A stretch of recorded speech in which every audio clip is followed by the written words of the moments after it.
Social మీడియాలో ప్రస్తుతానికి ఒక రచ్చ జరుగుతుంది. అది కయ్యేను ఏబేలు మీద. బాధాకరమైన విషయం ఏంటంటే బోధకులు సైతం చిన్న చిన్న వచనాల యొక్క వివరణ కూడా అర్థం చేసుకోలేకపోతున్నారంటే ఇక విశ్వాసుల యొక్క అర్థం చేసుకునే లోపం ఎంత ఘోరంగా ఉంటుందో మనకు అర్థం అవ్వచ్చు. మనం ఎవరిని విమర్శ చేయడానికి కాదు, కానీ అలాంటి నేరో మైండ్స్ ఎవరికైనా ఈ సందర్భాల్లో ఉంటే ఒకసారి మనం ఆ జాబితాలో మనం పడిపోకుండా కొంచెం విలువలతో వాక్యాన్ని నేర్చుకునే ప్రయత్నం చేద్దాం. ఎంతమంది మరి ఈ సోషల్ మీడియాని ఫాలో అవుతున్నారు నాకు తెలియదు, కానీ హేబేలు రక్తం గూర్చి కయ్యేను యొక్క ప్రొటెక్షన్ గూర్చి ఏవో డిస్కషన్స్, ఫైట్స్ జరుగుతున్నాయి. మనలో కూడా చాలామంది వాటిని ఇంట్రెస్ట్గా ఫాలో అవుతున్నారు. కనుక కయ్యేను గారు వెనకాల కానీ పోతారేమో భయం వేసి కొంచెం ఈ వాకింగ్ చెప్పే ప్రయత్నం చేస్తున్నాను. కొంచెం చూద్దాం ఒకసారి. ఆదికాండము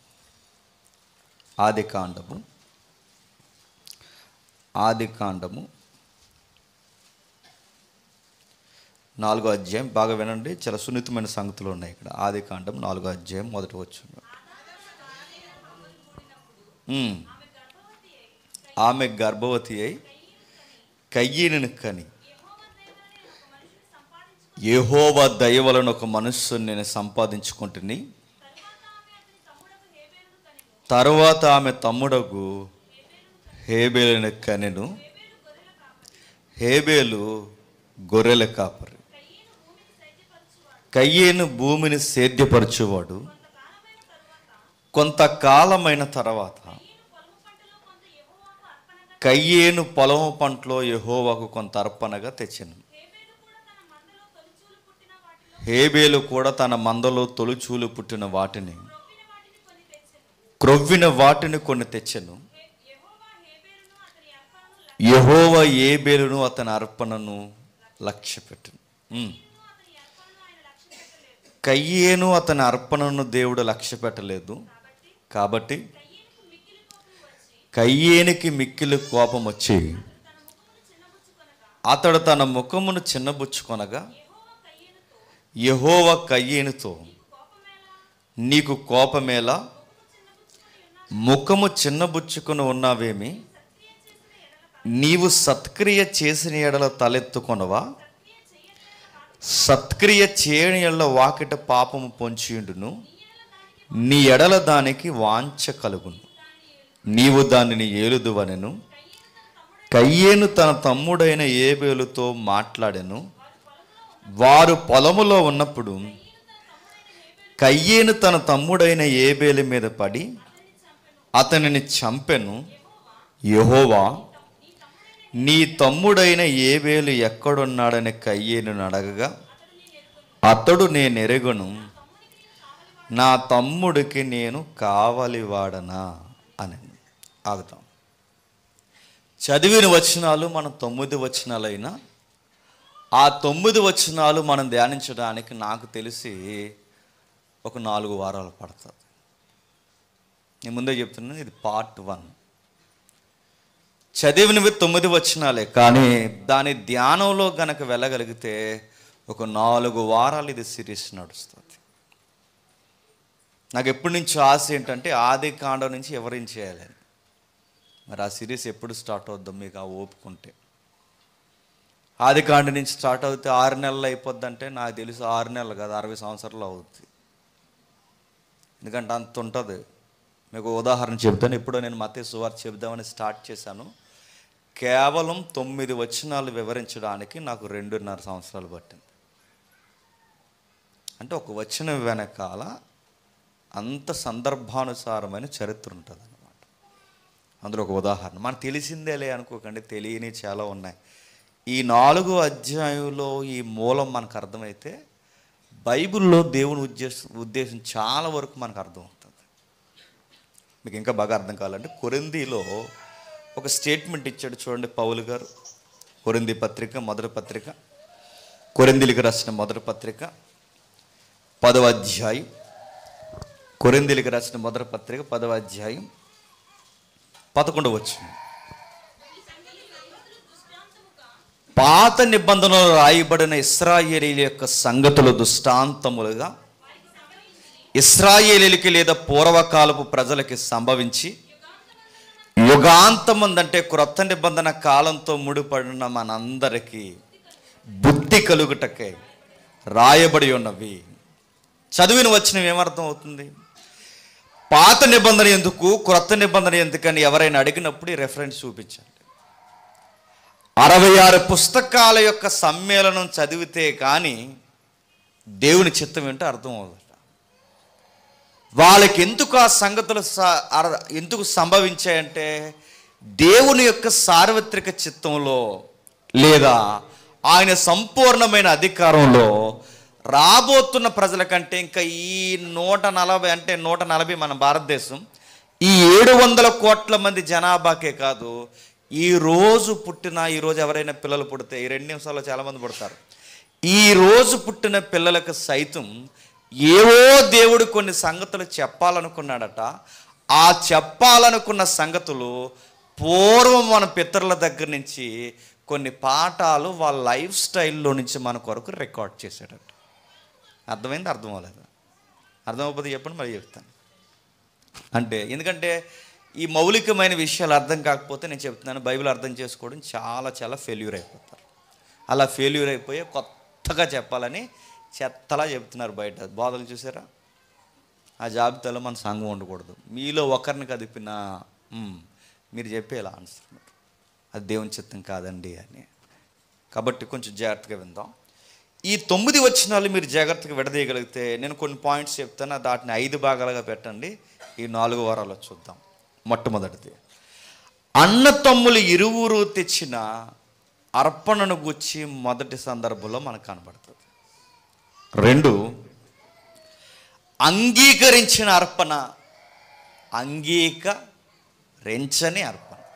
అంటే ఒప్పుకున్న అర్పణ, ఒప్పుకోని అర్పణ.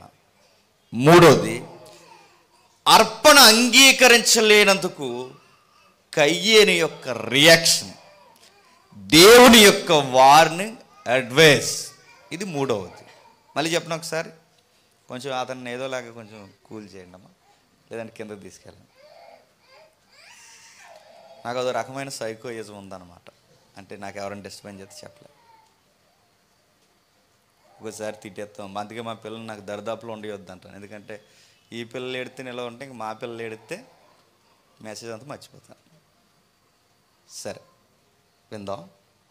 కొంతమంది దైవజనులు దేవుని సన్నిధిలోనే పిల్లలను ఉంచమంటారు. నేను అంత మంచి దైవజనుడిని కాదు, నాకు డిస్టర్బెన్స్ అని చెప్పలే, వాళ్ళు అర్థం చేసుకోగలరు.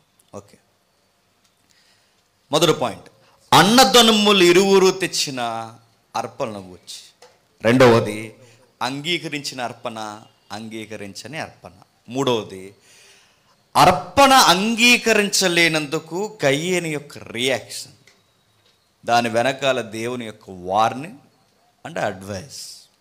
4వది, హత్య జరిగిన వైనము, మర్డర్. ఇది 4వది. ఇవన్నీ 9 వచనాల్లోనే కనబడతాయి. 5వది, కయ్యేని యొక్క రెక్కలెస్ యాటిట్యూడ్. ఇది 5వది. ఈ 5 విషయాల్లో మనకు కావాల్సిన ఒక సున్నితమైన అంశం ఉంది. అది మాత్రం ఈరోజు చూద్దాం, చాలా తక్కువ టైంలో. ఒకసారి చూద్దాం. 6వ వచనం చూడండి. 6వ వచనం, నీకు కోపమేలా, ముఖము చిన్నబుచ్చుకొని ఉన్నావేమి, నీవు సత్క్రియ చేసిన ఎడల తల ఎత్తుకొనవా, సత్క్రియ చేయని ఎడల వాకిట పాపము పొంచి ఉండెను. మరలా సత్క్రియ చేస్తే ఏమవుద్ది చెప్పండి? సత్క్రియ చేస్తే అక్కడ ఉంది, అది చూసి చెప్పండి. ఏముంది? తలెత్తుకుంటాం. సత్క్రియ చేయకపోతే ఏమవుద్ది? తల తెచ్చుకుంటాం. క్వశ్చన్ అడుగుతుందని చెప్పండి, క్రియల చేత దేవుణ్ణి మెప్పించగలమా? ఈ అందరికీ అర్థమవుతుందండి, కొన్ని బైబిల్ చదివే వాళ్ళకి అర్థమవుతాయి. క్రియల చేత దేవుణ్ణి మెప్పించగలమా? అసాధ్యం. మా క్రియలు నీ దృష్టికి మురికి గుడ్డల వలె ఉన్నాయి అన్న ఒక స్టేట్మెంట్ ఉందిగా.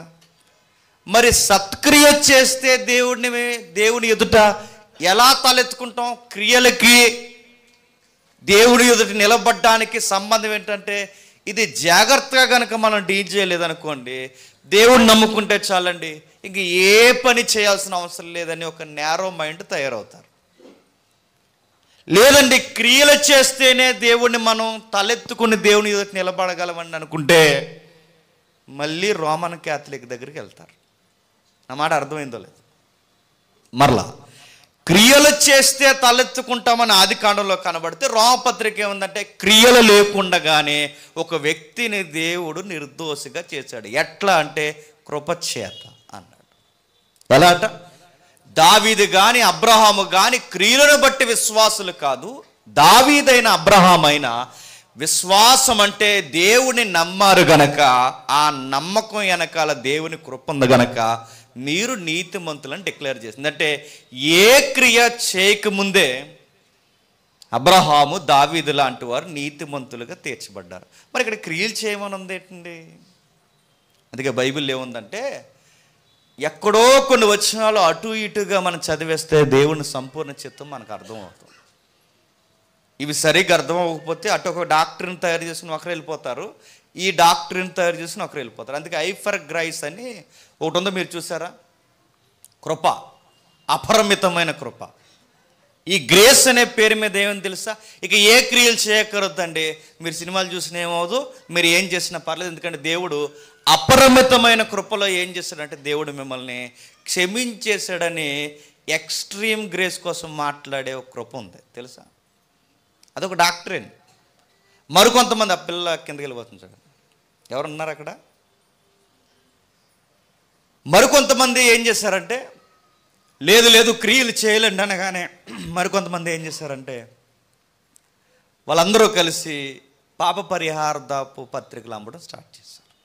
ఇంకో నీ పాపం అంతా 50 రూపాయల పాపమా, 50 కట్టే అన్నారు. మరికొంతమంది ఏమన్నారంటే 1000 రూపాయల పెద్ద పాపమే, 1000 రూపాయలు కట్టే అన్నారు. ఇలా పత్రికలు అమ్మారు తెలుసా? అంటే ఏదో ఒకటి చేయాలి. ఏం ఇవ్వాలి సార్?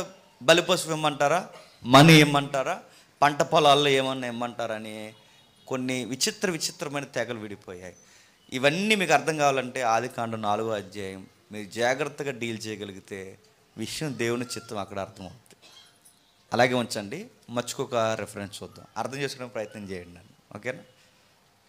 యెషయా గ్రంథం 46వ అధ్యాయం, యెషయా గ్రంథం 46వ అధ్యాయం 9-10 వచనాల్లో ఒక మాట ఉంది చూడండి.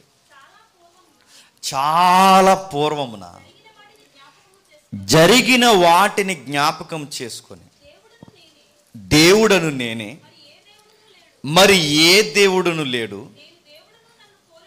నేను దేవుడను నన్ను పోలినవాడు ఎవడును లేడు, నా ఆలోచన నిలిచినని నా చిత్తమంతయు నెరవేర్చుకొందునని చెప్పుకొనుచు ఆది నుండి నేనే కలగబో వాటిని తెలియచేయుచున్నాను. మరలా అది ఎంత ఆసక్తిగా ఉంది చూడండి, రెఫరెన్స్ ఎంత బాగుందో. చాలా పూర్వము జరిగిన వాటిని జ్ఞాపకం చేసుకోండి. ఇప్పుడు అడుగుతున్న రెఫరెన్స్లో చూడండి, కయ్యని ఏబేలు యొక్క సందర్భం ఎంత పూర్వమైనదండి? పురాతనమైనది, చాలా పూర్వమైనది. ఆ పూర్వకాలపు సంగతుల దగ్గర నుంచి మీరు జ్ఞాపకం చేసుకోండి. దేవుడను నేనే, మరి ఏ దేవుడు లేడని, నేను దేవుడను నన్ను పోలినవాడు ఎవ్వడు లేడని పురాతనమైన సంగతుల నుంచి నన్ను చూడడం నేర్చుకోండి. దుష్టాంతములుగా ఉన్న సంగతుల నుండి చూడడం నేర్చుకోండి. ఇంకా కిందికి అంటున్నాడు, నా ఆలోచనే నిలిచిననియు నా చిత్తమంతయు నెరవేర్చుకుందననియు నేను చెప్పుకొనుచు ఆది నుండి నేను కలగబో వాటిని తెలియచేయుచున్నాను. ఎక్కడి నుంచి ప్రభు అంటే ఆదికాండం 1వ అధ్యాయం, ఆదికాండము 2వ అధ్యాయం, ఆదికాండము 3వ అధ్యాయం, ఆదికాండము 4వ అధ్యాయం. అంటే పురాతనమైన అధ్యాయాల నుంచే దేవుడు తన చిత్తము, తన విల్ ఏంటో అప్పుడే చెప్పేస్తున్నాడట. అంటే ఆ కాలం నుంచే దేవుని యొక్క చిత్తము, ఆ బీజాలు మనకు అక్కడ కనబడతాయి. అంటే కనబడతాయి, మీరు జాగ్రత్తగా చూడగలిగితే. మీరు ప్రకటన గ్రంథం వరకు రావాల్సిన అవసరం లేదు. అక్కడే మీరు అర్థం చేసుకోవడం ప్రారంభిస్తే, నేను తప్ప వేరొక దేవుడు లేడు, నా చిత్తము నెరవేర్చడానికి ఏదేను వనం నుంచి ప్రకటన గ్రంథానికి లింక్ ఒకటి నడుస్తుందని మీకు అర్థమవుతుంది అని చెప్తున్నాడు. మాటలు అర్థమవుతున్నాయా? అంటే ఆది కాండం నుంచి ఇవన్నీ ఉన్నాయంటే ఉన్నాయి. మీకు ఆసక్తి రేపడానికి ఒక మాట చెప్తాను చూడండి. ఇది అర్థం చేసుకోకపోతే మళ్ళీ నన్ను అపార్థం చేసుకుంటారు. ఆదామవ్వల పాపం చేసిన తర్వాత 3వ అధ్యాయం అంతా పనిష్మెంట్లు కనబడతాయి. శపింపబడ్డావు, నిన్ను బట్టి నేల శపింపబడ్డది. అమ్మ అవ్వ, నిన్ను బట్టి నీ గర్భము, నీ సంసారం భారం అయిపోతుంది. పనిష్మెంట్ అనే ఎక్స్ప్లెనేషన్ కనబడుతుంది. కానీ 3వ అధ్యాయంలో పాపం చేశారన్న వర్డ్ కనబడదు. చూడండి మీరు కావాలంటే. ఆజ్ఞ అతిక్రమమే పాపం కదంటే పాపమే చేశారు, కాదంటలేదు. కానీ ఆ వర్డ్ మాత్రం మీకు 3వ అధ్యాయంలో ఎక్కడ మీకు కనిపిస్తుంది. దాని సారం కనబడుతుంది. ఇది పాపం అనే డైరెక్ట్ వర్డ్ ఎక్కడ వాడారో తెలుసా? బైబిల్లో మొట్టమొదటిసారి 4వ అధ్యాయంలోనే వాడారు. 4వ అధ్యాయంలో ప్రత్యేకంగా దాన్ని ఎక్కడ వాడారు? కయ్యేను దగ్గర వాడాడు. 3వ అధ్యాయం కానీ 2వ అధ్యాయం కానీ ఎక్కడా కనబడని ఈ పాపం, మిస్సింగ్ ద మార్క్ అనే ఆ వర్డ్, అమర్త్య అనే వర్డ్ మనకు 2-3 అధ్యాయాల్లో కనబడదు. కయ్యేను దగ్గర కనబడదు. ఎందుకు ఈ వేరియేషన్? దేనికంటే మీరు జాగ్రత్తగా వినగలిగితే ఇవన్నీ ఆలోచించవచ్చు. ఈ 4 వారాల్లో కొంచెం సున్నితంగమైన అంశం కనుక కేవలం సత్క్రియ అంటే ఏంటి చూసే ప్రయత్నం చేద్దాం. ఎలాగ యెషయాలో ఉన్నారు కనుక మరొక రెఫరెన్స్ చూడండి. యెషయా గ్రంథం 55వ అధ్యాయం. యెషయా గ్రంథం 55వ అధ్యాయం. యెషయా గ్రంథం 55వ అధ్యాయం 10-11 వచనాలు చూడండి. వర్షము హిమము ఆకాశము నుండి వచ్చి అక్కడికి ఎలాగూ మరలక భూమిని తడిపి ఇత్తువానికి ఇత్తనము, భుజించువానికి ఆహారమును, కలుగుటకే అది సిగిర్చి, అలాగే నా నోట నుండొచ్చు ఉండును. అంటే దాని అర్థం ఏంటండి? నేను ఏదన్నా ఒక వాక్ చెప్పాను అంటే అది క్రియాశీలకంగా పనిచేస్తుంది. అది పని చేసిన తర్వాత ఖచ్చితంగా నా చిత్తము నేను నెరవేరుస్తాను. మీరు ఆ మాట మీరు జాగ్రత్త పట్టుకోండి. పరిస్థితులు ఏ రూట్ తీసుకున్నా, పరిస్థితులు ఏ కోణంలోకి తిరుగుతున్నా, నేను నిలబెట్టిన వ్యక్తులు ఎన్ని రకాలుగా మారుతున్నా, నేను అనుకున్నది ఖచ్చితంగా చేయిస్తా. ఇంకా మరలా దేవుడు మంచి వ్యక్తులనే కాదు తన చిత్తము నెరవేర్చుకోవడానికి వాడుకునేది చెడ్డ వ్యక్తులైన ఫరోను కూడా చెప్పండి వాడుకుంటాడు. అదేంటండి? చెడ్డోళ్ళు మంచోళ్ళు అయ్యారంటే చెడ్డోళ్ళు మంచోళ్ళు అయ్యారని కాదు, చెడ్డవారిని కూడా తన చిత్తానికి పావులా చెప్పండి ఉపయోగిస్తాడు. ఈ వ్యూ మీకు అలా గుర్తుపెట్టుకుని, కొన్ని మొక్కలకు అర్థమవుతలేదని నాకు అర్థమైంది. కొంచెం జాగ్రత్తగా అలా గుర్తుపెట్టుకోండి. 40 నిమిషాల తర్వాత మీకు అర్థమవుతుంది. చూద్దామా? వెళదాం. ఇంకా ఆలస్యం వద్దు. ఇంకెందుకైనా చెప్తే మీరు ఫైర్ అయిపోయేలా ఉన్నారు. లోపలికి వెళదాం. ఆది కాండము 4వ అధ్యాయం 1వ వచనం. ఆది కాండము 4వ అధ్యాయం 1వ వచనం. ఆదాము తన భార్య అయిన ఆమె గర్భవతి అయి కయ్యేనును కని, యెహోవా దయ వలన నేనొక మనిషిని సంపాదించుకున్నాను. క్వశ్చన్ అడుగుతుందని చెప్పండి. ఏదైనా తోటలో తప్పు చేసిన తర్వాత దేవుడు వారిని ఎక్కడి నుంచి ఎక్కడికి దూరం చేశాడు? తోట నుంచి దూరం చేశాడు, జీవవృక్ష నుంచి దూరం చేశాడు. కానీ విషయం ఏంటో తెలుసా? తోట దూరమైంది, వృక్షము దూరమైంది, దేవుని దయ దూరం అవ్వలేదు. చూడండి, దేవుడితో గొప్ప సంగతి అదే. అందుకే ఆది నుంచి నా సంకల్పాన్ని మీరు జాగ్రత్తగా చూడగలిగితే నా చిత్తము నెరవేర్చుకునే దేవుడని నేనే అని మీకు అర్థమవుతుంది. అంటే వీళ్ళ పాపము చేసిన తర్వాత వీళ్ళు బయటకు వచ్చేసాక లేదా పంపించిన తర్వాత దేవుడు అంటున్నాడు, నా దయ మాత్రం మీకు దూరము చేయలేదు. అందుకే అవ్వమ్మకు ఆ విషయం ఉంది కనుక యెహోవా దయ వలన నేను ఒక కుమారుణ్ణి సంపాదించుకున్నాను. నెక్స్ట్, దయే కాదు దేవుని సన్నిధిని కూడా దూరం చేయలేదంట. చూద్దాం ఒకసారి అదే 4వ అధ్యాయం 14వ వచనం చూడండి.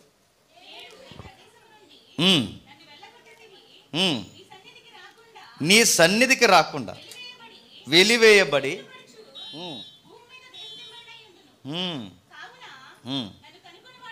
ఏంటట, నీ సన్నిధికి రాకుండా నేను దూరం అయిపోతున్నాను. అంటే 3వ అధ్యాయం పాపం చేసి బయటపడిన తర్వాత కూడా వీళ్ళకి ఏం దూరం అవ్వలేదు చెప్పండి. ఫస్ట్ది దేవుని దయ దూరం అవ్వలేదు. నెక్స్ట్, దేవుని సన్నిధి దూరం అవ్వలేదు. నెక్స్ట్, దేవునితో సంభాషణ కూడా దూరం అవ్వలేదు. వీళ్ళకి దూరమైందల్లా ఒక్కటే ఏంటి చెప్పండి, ఒకటి ఏదైనా తోట, అందులో ఇంక్లూడ్ అయి ఉన్నది జీవవృక్షం.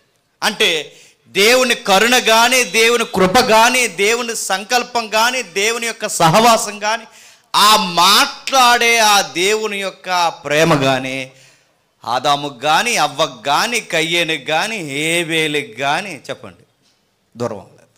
దూరం అవ్వలేదు కాదు, దూరము చేయలేదు. ఇది మీకు అర్థమైతే అంటే ఇప్పుడు ఆయన సన్నిధికి దూరం చేయొద్దు అంటున్నాడు. కొన్ని వ్యాఖ్యానాల్లో రకరకాలుగా ఇచ్చారు. ఎందుకన్నా మంచితో ఒక లుక్ వేసి వెళ్ళిపోదాం. దేవుని సన్నిధి అంటే, దేవుని సన్నిధి అంటే ఆయన ప్రజెన్స్ అక్కడ ఉంటుందట. దేవుని సన్నిధి అక్కడ ఉండడం అంటే ఏంటి? ఇప్పుడు దేవుని సన్నిధి అంటే ఇప్పుడు మనం నలుగురం కూడుకున్నాం కాబట్టి ఇది దేవుని సన్నిధి అండి. బయటికి వెళ్ళిపోయి రోడ్డు మీద దేవుని సన్నిధి అంటావా? అను. దేవుని సన్నిధి అంటే నీ సన్నిధి నుంచి నన్ను దూరం చేయకంటే ఆయన సన్నిధి అంటే ఏంటి? ప్రజెన్స్ ఏదో జాగ్రఫికల్గా ఏదో ఉంది అక్కడ కదా, భౌగోళికంగా ఏదో ఉంది. నీ సన్నిధికి నన్ను దూరం చేయకంటే ఏదో భౌగోళికంగా ఎక్కడో వీళ్ళ దేవుణ్ణి మీట్ అవుతున్నారు. ఎవరు? ఆదాము, అవ్వ, హేబేలు, కయ్యేను. ఎక్కడ మీట్ అవుతున్నారు? వాళ్ళకి ఆ రోజుల్లో చర్చ ఏముందబ్బా, అదేమీ లేదు. కానీ వాళ్ళు ఎక్కడో మీట్ అవుతున్నారని కొందరు బైబిల్ పండితులకు ఒక వ్యాఖ్యానం ఇచ్చారు. అది కొంతవరకు బాగుంది. ఒకసారి చూద్దాం ఒకసారి. ఆ 3వ అధ్యాయంకి రండి. వీళ్ళు ఎక్కడ మీట్ అవుతున్నారు? 3వ అధ్యాయం 24 వచనం. అప్పుడు ఆయన ఆదామును ఎల్లగొట్టి ఏదైనా తోటకు తూర్పు దిక్కున కెరూబులను జీవవృక్ష మార్గమును కాచుటకు ఇటు అటు తిరుగుచున్న ఖడ్గజ్వాలలను నిలబెట్టును. బాగా వినండి. ఏదైనా తోటలోంచి వచ్చేసిన వేల్లో మరలీ జీవవృక్షం దగ్గరికి పోకుండా దేవుడు ఒక ఎస్కాట్ పెట్టాడట. ఆ ఎస్కాట్లో 2 కేటగిరీస్ ఉన్నాయి. ఒకటి ఖడ్గజ్వాలలు, 2 కెరూబులు. మళ్ళీ అక్కడే చూడండి, ఒకటి ఖడ్గజ్వాలలు, 2 కెరూబులు. కెరూబులు అనగానే మీరు బైబిల్ చదువుతుంటే మీకు ఏం అర్థం అవుద్ది? కెరూబులు అని అర్థం అవుద్దా? ఏం అర్థం అవుద్ది? బైబిల్ చదువుతుంటే మీకు అవగాహన ఉంటే కెరూబులు అని చదవగానే ఏం అర్థం అవుద్ది? మీకు ఇంకా బాగా అర్థం కావాలంటే కెరూబులు అనగానే మోసేతో మాట్లాడినప్పుడు దేవుడు చెప్తాడు, ఇదిగో మోసే, నువ్వు మందస్సాను తయారు చేసిన తర్వాత మందస్సం పైన అటొక కెరూబు ఇటొక కెరూబుని చేయి. కెరూబులు ఉన్న దగ్గర ఏ ప్రజెన్స్ ఉన్నట్టు బైబిల్ చెబుతుంది చెప్పండి. అది నా మాట అర్థమవుతుందా? అంటే కయ్యేనైనా ఏబేలైనా ఆదామైనా దేవునితో వారు ఏదన్నా కనెక్ట్ అవ్వడానికి ఒక జాగ్రఫికల్ ఈవెంట్ ఏదన్నా చెయ్యాలి అంటే వీళ్ళు ఎక్కడికి వెళ్ళే ప్రయత్నం చేసేవారట? కెరూబుల దగ్గర. అదేంటండి అర్థమైనట్టు ఉందంటే ఒక రెఫరెన్స్ చూద్దాం ఒకసారి. కీర్తన గ్రంథం చూడండి, 80వ కీర్తన 80వ మొదటి వచనం. ఇశ్రాయేలు కాపరి మందవలే యోసేపు నడిపించేవాడు, కెరూబుల మీద ఆసీనుడైన వాడు. పరలోకంలో ఎలా ఉంటుందట? దూతలు, ప్రధాన దూతలు, అధికారం పొందిన దూతలు, దేవునికి దగ్గరగున్న కెరూబులు. కెరూబుల మీద ఇంకా హై క్యాడర్ కలిగినది మికాయేలు, గాబ్రియేలు ఇలాంటి దూతలు. అంటే దేవుని చుట్టూ అధికారులుగా ఆవరింపబడి ఉండేది ఎవరు? కెరూబులు అన్నమాట. కెరూబులు ఎక్కడన్నా కనబడుతున్నాయంటే దేవుణ్ణి, బాగా వినండి, దేవుణ్ణి రిప్రజెంటివ్గా వ్యవహరించే ఒక ప్లేస్లా వారిని ఎక్కువ బైబిల్లో పరిగణించారు. మీరు చూడండి. మరో రిఫరెన్స్ చూస్తారా? 18వ కీర్తన 10వ వచనం.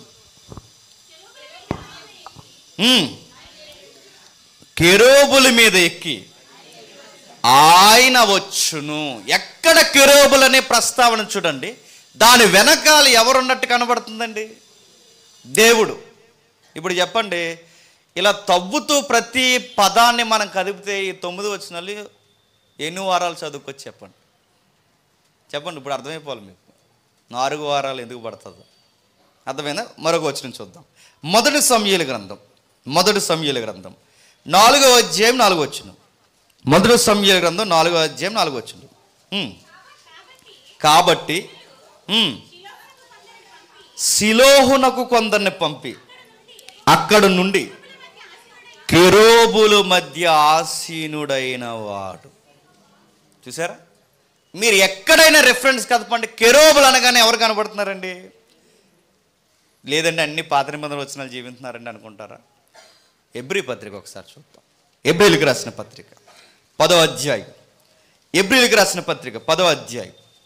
ఎబ్రీలకు రాసిన పత్రిక 10వ అధ్యాయం 17 నుండి 19 వచనాలు చూడండి.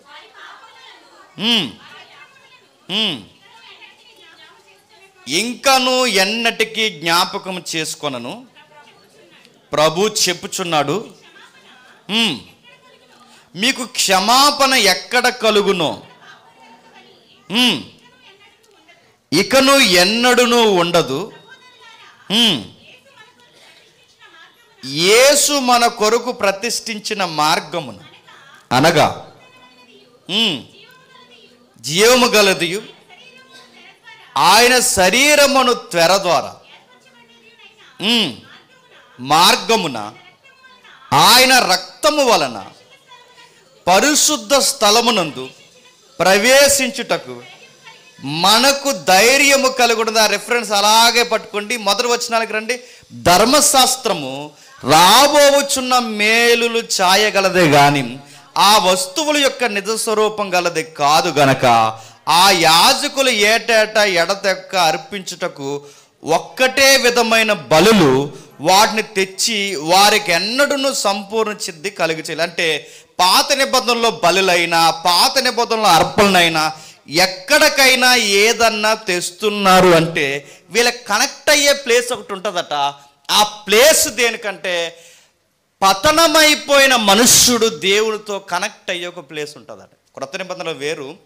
ఆ కనెక్ట్ అయ్యే ప్లేస్ ఏంటంటే ఆ రోజుల్లో కెరూబులు దేవుని సన్నిధిగా ఉన్న స్థలం. అక్కడికి వచ్చి ఏం చేస్తారు? పతనమైన మానవుడు దేవునితో కనెక్ట్ అవుతాడు. ఆ కనెక్ట్ అవుతున్నప్పుడు ఏం చేస్తాడంటే ఏదో ఒక క్రియ చేస్తాడు. ఇక్కడ కనెక్ట్ అవడానికి దేవుని సన్నిధిగా అక్కడ కెరూబులు కనబడితే ఇక్కడ దేవుని సన్నిధిగా పాప పరిహారార్థంగా ఇక్కడ మనకి ఎవరు కనబడుతున్నారట? ప్రభు అయిన యేసుక్రీస్తు. ఈ రిఫరెన్స్ అన్నీ మీరు చూడండి. దేవుని సర్వచిత్తము 4వ అధ్యాయానికి స్పష్టముగా కనబడుతుందని మీకు అర్థమవుతుందా లేదా? అంటే కెరూబుల మధ్య ఆసీనుడైన వాడు, కెరూబుల మధ్య ఉండేవాడు. ఈ కెరూబుల మధ్య ఉండేవాడు ఎక్కడో మందిరంలో ఆ అడ్డు తెరలు కట్టేసి అక్కడ ఉండేవాడట. ఆ ఉండేది క్రొత్త నిబంధన కాలం వరకు మనకు కనబడుతుంది. ఆ రెండు సీరేసి ఆ దేవుని సన్నిధి బయటికి వచ్చేసిందట. ఎవరు దేవుని సన్నిధి అని క్రొత్త నిబంధన అడిగితే అది ఎవరో కాదు, ప్రభు అయిన యేసుక్రీస్తు. ఇప్పుడు బాగా వినండి. ఇప్పుడు ఇక్కడున్న ఈ ప్రభు అయిన యేసుక్రీస్తు వారి యొక్క సూసాయపు సహవాసం ఎక్కడో మసకగా ఆ 4-3 అధ్యాయుల్లో కనబడుతుంది చూడండి. పాత నిబంధనలో స్పష్టత లేదట, అది ఛాయ. ఆ ఛాయలో నుంచి మీరు జాగ్రత్తగా ట్రావెల్ చేయగలిగితే న్యూ టెస్టిమెంట్కి వచ్చేసరికి ఈ ఫిల్మ్ వెనకాల ఉన్న ఒరిజినల్ ఫిల్మ్ ఇదా అని అర్థమవుతుందట. నా మాటలు అర్థమవుతున్నాయా? మళ్ళీ మళ్ళీ అడుగుతున్నాను, అర్థమవుతున్నాయా? అర్థం అవ్వకపోయినా సూత్రం చెప్పండి, అర్థమైనట్టు మొక్కలెట్టండి, బండి వెళ్ళిపోతే. చూద్దాం ఒకసారి. ఇప్పుడు వచ్చేయండి, ఈ వచనాలు అలా పట్టుకుని ఇప్పుడు 3వ అధ్యాయం ఆదికాండం 3వ అధ్యాయం 24వ వచనం. అప్పుడైనా ఆదామును ఎల్లగొట్టి ఏదేని తోటకు తూర్పు దిక్కున కెరూబులను ఉంచెను. కెరూబులు 2 పనులు చేస్తున్నాయి అక్కడ. ఒకటి, జీవవృక్షానికి రాకుండా అడ్డు నిలబడుతున్నాయి. 2, దేవుణ్ణి రిప్రజెంటివ్గా చూపించడానికి అక్కడ ఉన్నాయి. అంటే దేవుణ్ణి, అంటే వాళ్ళ దేవుళ్ళని కాదు, దేవుని ప్రజెన్స్ ఇక్కడ ఉంది అనడానికి కెరూబుల యొక్క ఉనికి మనకు కనబడుతుంది. ఇంకా మీకు అర్థం కావాలి అంటే ఇప్పుడు ఈ కెరూబులు ఉన్న దగ్గరే దేవుని యొక్క ప్రజెన్స్ ఉందంటారా అంటే, ఆ రోజులకి మీరు పాత నిబంధన చదవండి, దేవుని ప్రజెన్స్ ఎక్కడ పడితే అక్కడ కనుపరిచేవాడు కాదు. శిలోహులోనో, మందసం దగ్గరో, గుడారం దగ్గరో, లేదా ఆయనకి ఇష్టమైన మోసే, అబ్రహాము అలాంటి వారి దగ్గర అక్కడే తన ప్రజెన్స్ కనుపరిచేవాడే తప్ప ఎక్కడ పడితే అక్కడ ఇది నా పరిశుద్ధ స్థలం అనేవాడు కాదు. యాకోబు కనబడినప్పుడు కూడా ఇదిగో ఇది నేను ఎంపిక చేసుకుంటున్నాను యాకోబు అని చెప్పాడు. ఇవన్నీ మనకి ఏమర్థమవుతున్నాయి? ఆ రోజుల్లో భౌగోళికంగా ఏదో ఒక ప్లేస్ చెప్పండి దేవుడిని ప్రతిబింబ చేయడానికి ఉండేదన్నమాట. ఇది కొంతవరకు పండితులు ఇచ్చింది వాస్తవమనే మనకు అనిపిస్తుంది. ఎందుకంటే కెరూబులు ఎక్కడున్న దేవుని సన్నిధి ఉన్నట్టే మనకు కనబడుతుంది. ఇది మీకు అర్థమైపోతే అది అలా పక్కన పెట్టండి. ఇప్పుడు కయ్యేను, హేబేలు ఎవరు దేవునితో మాట్లాడాలనుకున్నా, ఎప్పుడు దేవుడితో కనెక్ట్ అవ్వాలనుకున్నా ఖచ్చితంగా వీళ్ళు ఎక్కడికి వచ్చేవారన్నమాట. ఆ వచనాన్ని బట్టి చెప్పండి. ఏదేను తోటకు తూర్పున ఆ గుమ్మం దగ్గర ఎక్కడో కెరూబులు ఉండేవారు, అక్కడికి వచ్చి దేవునితో కనెక్ట్ అయ్యేవారు అన్నమాట. అర్థమవుతుందా? ఏదేను వనంలో నేను ఉన్నాయంటే ఏదేను వనం వెడల్పులో కూడా చాలా ఉన్నాయి విషయాలు. ఈ మాట గుర్తుపెట్టుకోండి. ఇప్పుడు జాగ్రత్తగా రండి. అదే 4వ అధ్యాయం 5వ వచనంలో, కయ్యేను అతని అర్పణను ఆయన లక్ష్య పెట్టలేదని. మీకు ఇంకా క్లారిటీ రావాలంటే నేను చదువుతాను చూడండి. కొంతకాలమైన తర్వాత కయ్యేను పొలము పంటలో యెహోవాకు అర్పణగా తెచ్చాను. అడుగుతున్నాను, ఎక్కడికి తెచ్చాను చెప్పండి. ఇంకా మీకు బాగా అర్థం కావాలంటే 4వ వచనంలో, హేబేలు కూడా తన మందలోను తొలిచీలు వాటిలో క్రొవ్విన కొన్ని వాటిని తెచ్చాను అన్నాడు. ఇప్పుడు చెప్పండి, ఎక్కడికి తెచ్చాను? బలర్పించడానికి తెచ్చాను. బలి ఎక్కడ అర్పిస్తారు చెప్పండి? కెరూబులంటే దేవుని ప్రజెన్స్ ఎక్కడుందో అక్కడ అర్పిస్తారు. అక్కడికి తెచ్చాను. తెచ్చేకి ఏం జరుగుతుంది? కిందికి, కయ్యేను యెహోవా ఏబేలును అతని అర్పణను లక్ష్య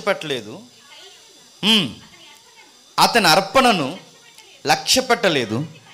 కాబట్టి కయ్యేనుకు మిక్కిలి కోపం వచ్చి నీ ముఖము చిన్నబుచ్చుకొనగా, యెహోవా కయ్యేనుతో, నీకు కోపమేలా?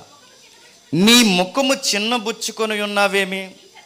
నీవు సత్క్రియ చేసిన ఎడల తలెత్తుకొనవా? సత్క్రియ చేయని ఎడల వాకిట పాపము పొంచి ఉన్న. ఈ టాక్స్ అన్నీ ఎక్కడ జరుగుతున్నాయి చెప్పండి? బలిపీఠం దగ్గర జరుగుతున్నాయి. బలిపీఠం దగ్గర అంటే ఈ బలిపీఠం ఆవరణం ఇక్కడే జరుగుతున్నాయి. ఈ ఆవరణం, ఈ బలిపీఠము దేవుడు కనెక్ట్ అయ్యే ఏరియా ఎప్పటివరకు మనం చూసిన దాన్ని బట్టి బహుశా ఒకవేళ వేరే వివరణ ఉంటే ఉండొచ్చు కాక, బహుశా వీళ్ళు ఎక్కడ కనెక్ట్ అయి ఉంటారంటే ఆ కెరూబుల దగ్గర ఎక్కడో, ఆ పరిసర ప్రాంతాల్లో ఎక్కడో వీళ్ళకి బలిపీఠం ఉంది. అక్కడే ఆ కెరూబుల దగ్గర ఏదో జరుగుతుంది. ఆ జరుగుతున్న దగ్గరే దేవుడు కూడా మాట్లాడిన. అందుకే కయ్యేను కూడా ఏమంటాడు చెప్పనా? నన్ను అక్కడికి రాకుండా ఆపేసావు అంటాడు. నీ సన్నిధిలో లేకుండా నన్ను వెలివేస్తావు, నీ సన్నిధిని నాకు దూరం చేస్తావు. అంటే దేవుని సన్నిధి కెరూబులు ఉన్న దగ్గర అంటే ఈ వివరణ బట్టి అవుననే అనిపిస్తుంది. దేవుని సన్నిధి దగ్గర అర్పణలు ఇచ్చేవారంటే ఈ వివరణ బట్టి తెచ్చారు అనగానే బహుశా అదే అనిపిస్తుంది. అంటే ఇప్పుడు ఈ టాక్స్ కూడా వాళ్ళు అక్కడే మాట్లాడేవారంటే ఎస్, వాళ్ళు మాట్లాడేది కూడా అక్కడే. ఏదో ఏరియా ఉంది, ఆ ఏరియా ఏదేనకు తూర్పునుంది, ఆ ఏరియా దగ్గరే దేవుడు మాట్లాడేవాడు. ఎందుకంటే రోజు సంధ్య వేళ వచ్చి మాట్లాడుతున్న వేళ్ళు దేవుని లోకు కట్టారు. ఇక దేవుడు అక్కడ ఉన్నాడు, ఆ ఉన్న దగ్గరికి వీళ్ళు వస్తూ పోతూ ఉండేవారు అనమాట. ఆ వస్తూ పోతున్న వీళ్ళని జాలిపడి మాట్లాడుతున్నారు. అయితే కయ్యనుతో ఒక మాట అంటున్నాడు, నువ్వు సత్క్రియ చేస్తే తలెత్తుకొనవా. నేను అడుగుతున్నాను, క్రియలు చేస్తే దేవుడిని మెప్పించగలమండి? మరి చేయమంటున్నాడుగా. భోజనాలు పెడితే రే భోజనాలు బాగా పెట్టావురా అని మెచ్చేసుకుంటాడు దేవుడు నన్ను? అలాని పెట్టడం మానేకండి. ఇది క్లారిటీ ఉంది ఇక్కడ. ఊరు మీదకి వెళ్ళి ఏదో ఒక సోషల్ ఈవెంట్ చేసావు అనుకోండి, శబాస్, నువ్వు చేసిన సోషల్ ఈవెంట్స్ని బట్టి నీకు పరలోకం ఇచ్చేస్తున్నాను రా అంటాడా? అలా అంటే చాలామంది ఉన్నారు నీతి క్రియలు చేసేవాళ్ళు బయట. వీళ్ళందరూ ఎక్కడికి వెళ్ళిపోవాలి చెప్పండి? యేసుప్రభు లేకుండానే పరలోకం వెళ్ళిపోవాలి. మరి సత్క్రియ చేస్తే తలెత్తుకుంటావు అంటున్నాడుగా, ఇదేంటి? ఎక్కడో ఆది కాండంలో ఆ ఛాయలా కనబడుతున్న ఆ మాటలకు అర్థం ఏంటంటే అదే చెప్పాడు ఇందాక, పురాతనమైన కాలం నుండి శాశ్వత కాలం వరకు తన చిత్తాన్ని బయలుపరుస్తూ వచ్చాడట. ఇప్పుడు ఇక్కడ లేవనెత్తబడిన ఈ వచనాల యొక్క స్పష్టత మనకు తెలియాలంటే, సత్క్రియ అంటే ఏంటో అర్థం కావాలి అంటే మళ్ళీ దీని వివరణ క్రొత్త నిబంధనలో రాశాడు. ఎక్కడ రాశాడు? చాలా చక్కగా అర్థమవుతుంది. చూడండి, ఎపిసీలకు రాసిన పత్రిక చూడండి ఒకసారి. ఎపిసీలకు రాసిన పత్రిక 2వ అధ్యాయం. ఎపిసీలకు రాసిన పత్రిక 2వ అధ్యాయం. ఎందుకంటే చాలామందికి బైబిల్ ఎందుకు అర్థం కాదంటే, ఎంఏబిఏ చదివినా, వాళ్ళు గ్రూప్ 1 గ్రూప్ 2 చదివినా బైబిల్ అర్థం చేసుకోవడంలో ఎందుకు విఫలం అవుతారంటే 2 విషయాలు తెలియాలి. ఒకటి, పరిశుద్ధాత్ముడు సహాయం ఉండాలి. 2, మరో మాట చెప్పనా, దేవుని చిత్తం ఆది కాండం నుంచి ఎలా ఉందో చూడడం, దాన్ని పరిశోధించడం నేర్చుకోవాలి. అప్పుడే బైబిల్ అర్థం. ఎలా పడితే తెలుగు వచ్చని అక్షరాలకి తెలుసని చదువుకుంటూ వెళ్ళిపోతే క్యారెక్టర్లు అర్థమవుతాయేమో కానీ ఆయన చిత్తం మాత్రం అర్థమవుతుంది. ఇప్పుడు మనం చూస్తున్నాం చూడండి, ఎపిసీలకు రాసిన పత్రిక 2వ అధ్యాయం. ఎపిసీలకు రాసిన పత్రిక 2వ అధ్యాయం 8, 9, 10 వచనాలు.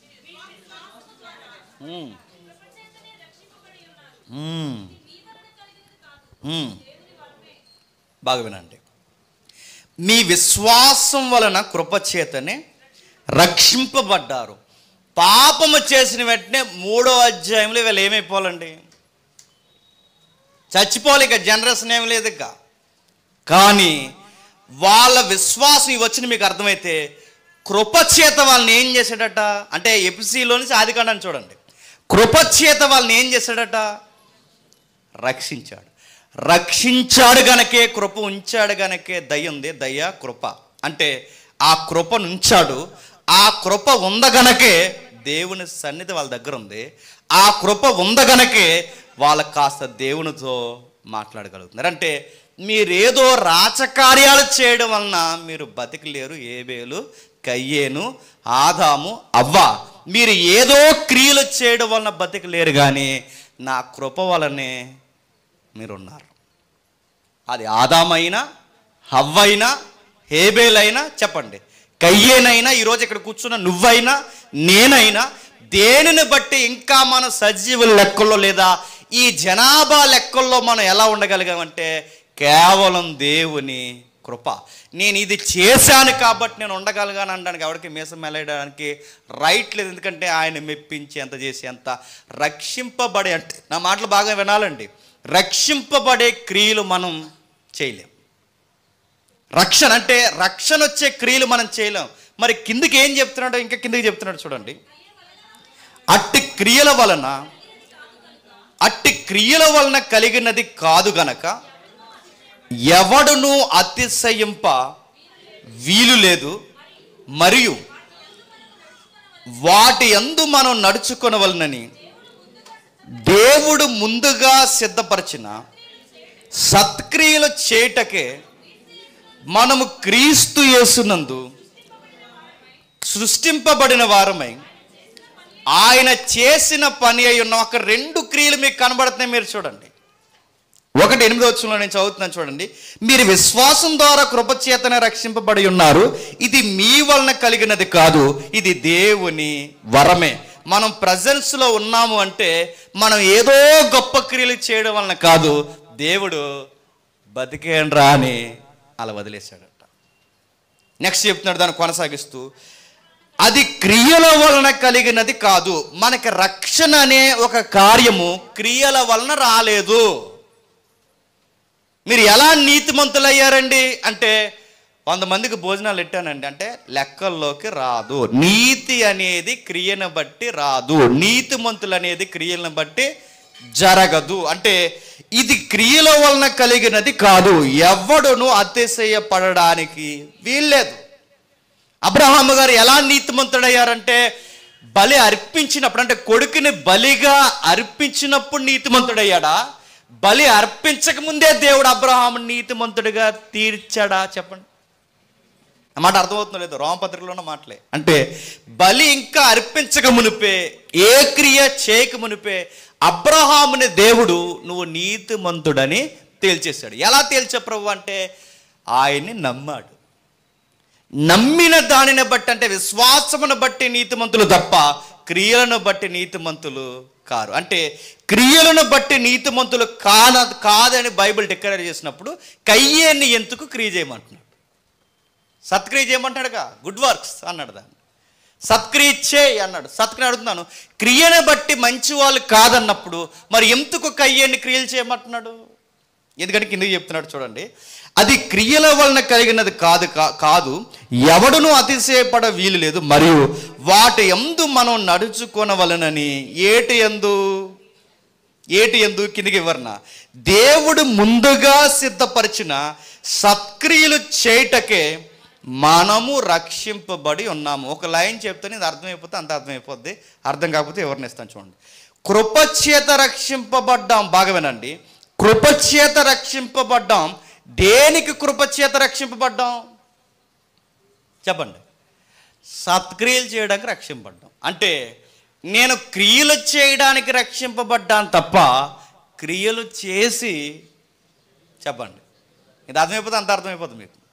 నేను క్రియలు అంటే నేను మంచి క్రియలు చేసి, దేవా నీవిచ్చిన కృపను నేను నిర్లక్ష్యము చేయలేదు అనడానికి ఇదిగో తార్కాణము. నీకు ఇష్టమైన క్రియలు నేను చేస్తున్నానని చెప్పడానికి రక్షింపబడ్డానే తప్ప నేను క్రియలు చేసి రక్షింపబడలేదు. అంటే క్రియలు చేసి రక్షింపబడము కానీ క్రియలు చేయడానికి ఉచితముగా రక్షింపబడతాం. ఇప్పుడు చెప్పండి, ఇప్పుడు చేస్తున్న సత్క్రియలు దేనికి ప్రభు అంటే రక్షణ రావడానికి కాదు, వచ్చిన రక్షణను చెప్పండి కొనసాగించడానికే సత్క్రియలు. ఇప్పుడు కయ్యేన్ని ఏమన్నాడంటే, మీకు దయ ఇచ్చాను, మీకు సన్నిధి ఇచ్చాను, మీతో సంధి వేళ ఏదైనా వనంలో ఎలా మాట్లాడానో నా సన్నిధికి వచ్చినప్పుడు అలా మాట్లాడిన. అంటే నీకు దయ, కృప, సన్నిధి ఇవన్నీ ఒకటే, నా సహవాసం ఇవన్నీ మీకు ఇచ్చాను.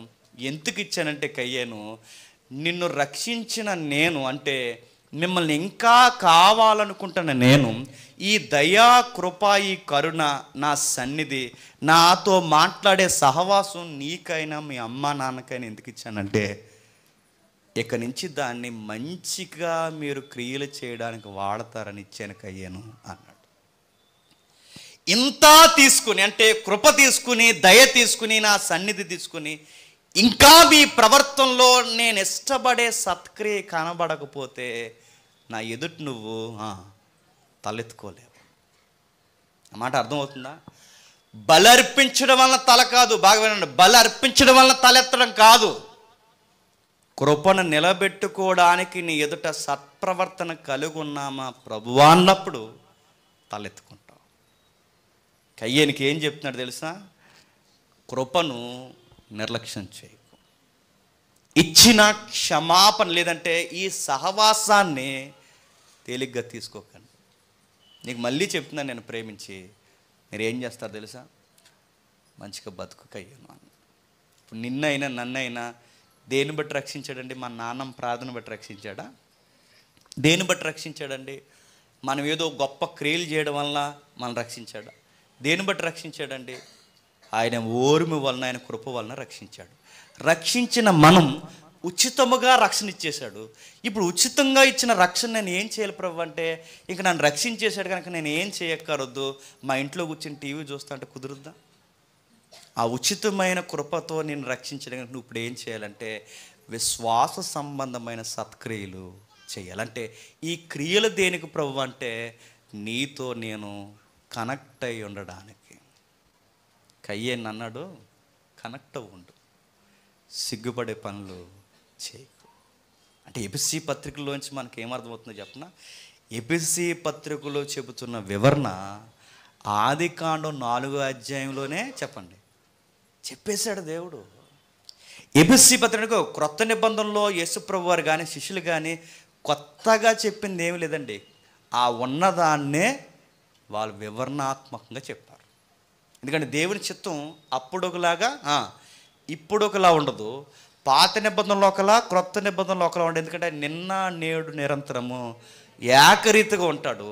ఆ రోజు ఆయన చిత్తం ఎలా ఉందో ఆదికాండంలో, ప్రకటన గ్రంథంలో కూడా ఆయన చిత్తం అలాగే ఉంది. ఎలా ఉందంటే ఉచితంగానే మిమ్మల్ని అప్పటి నుంచి రక్షిస్తున్నాను నేను. ఆదామును ఉచితంగానే కృపను చూపించాను, హవ్వమ్మకు ఉచితంగానే కృపను చూపించాను, కయ్యేనికి ఉచితంగానే కృపనిచ్చాను, హేబేలుకు కూడా ఉచితంగానే. ఏబేలు ఏదో చేయడం వల్ల కదండి. ఏబేలుకైనా, నీకైనా, నాకైనా, అబ్రహాం గారికైనా, క్రొత్త నిబంధన ఈరోజు పుట్టిన శిశువు వరకైనా ఎవరి వెనకాలైనా ఏముందో తెలుసా? కృప ఉంది. ఆ కృపతో రక్షింపండి మేము ఏం చేయాలి ప్రభు అంటే సత్క్రియ చేయి అన్నాడు. చేస్తున్నామని సత్క్రియ చేయట్లేదట. సత్క్రియ చేయడానికి బదులు ఏం చేశాడు తెలుసా? సహోదరుడి మీద కారాలు మిరియాలు నూరేశాడట. ఎవరు?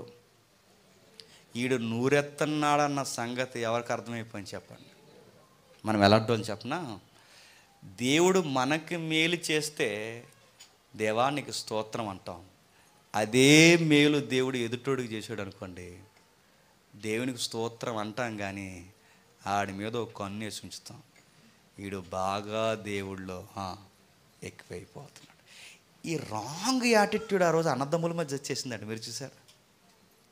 సిన్ ఎప్పుడు, నేను మరలా చెప్తున్నాను, అక్కడ కయ్యంత అంటాడండి. సిన్ మీకు నెక్స్ట్ వీక్ చూపిస్తాను. సిన్ అంట మృగం ఎలా పొంచి ఉంటుందండి. మీరు ఆ పిక్చర్ చూస్తే భయపడిపోతారు. నెక్స్ట్ వీక్ చూపిస్తాను.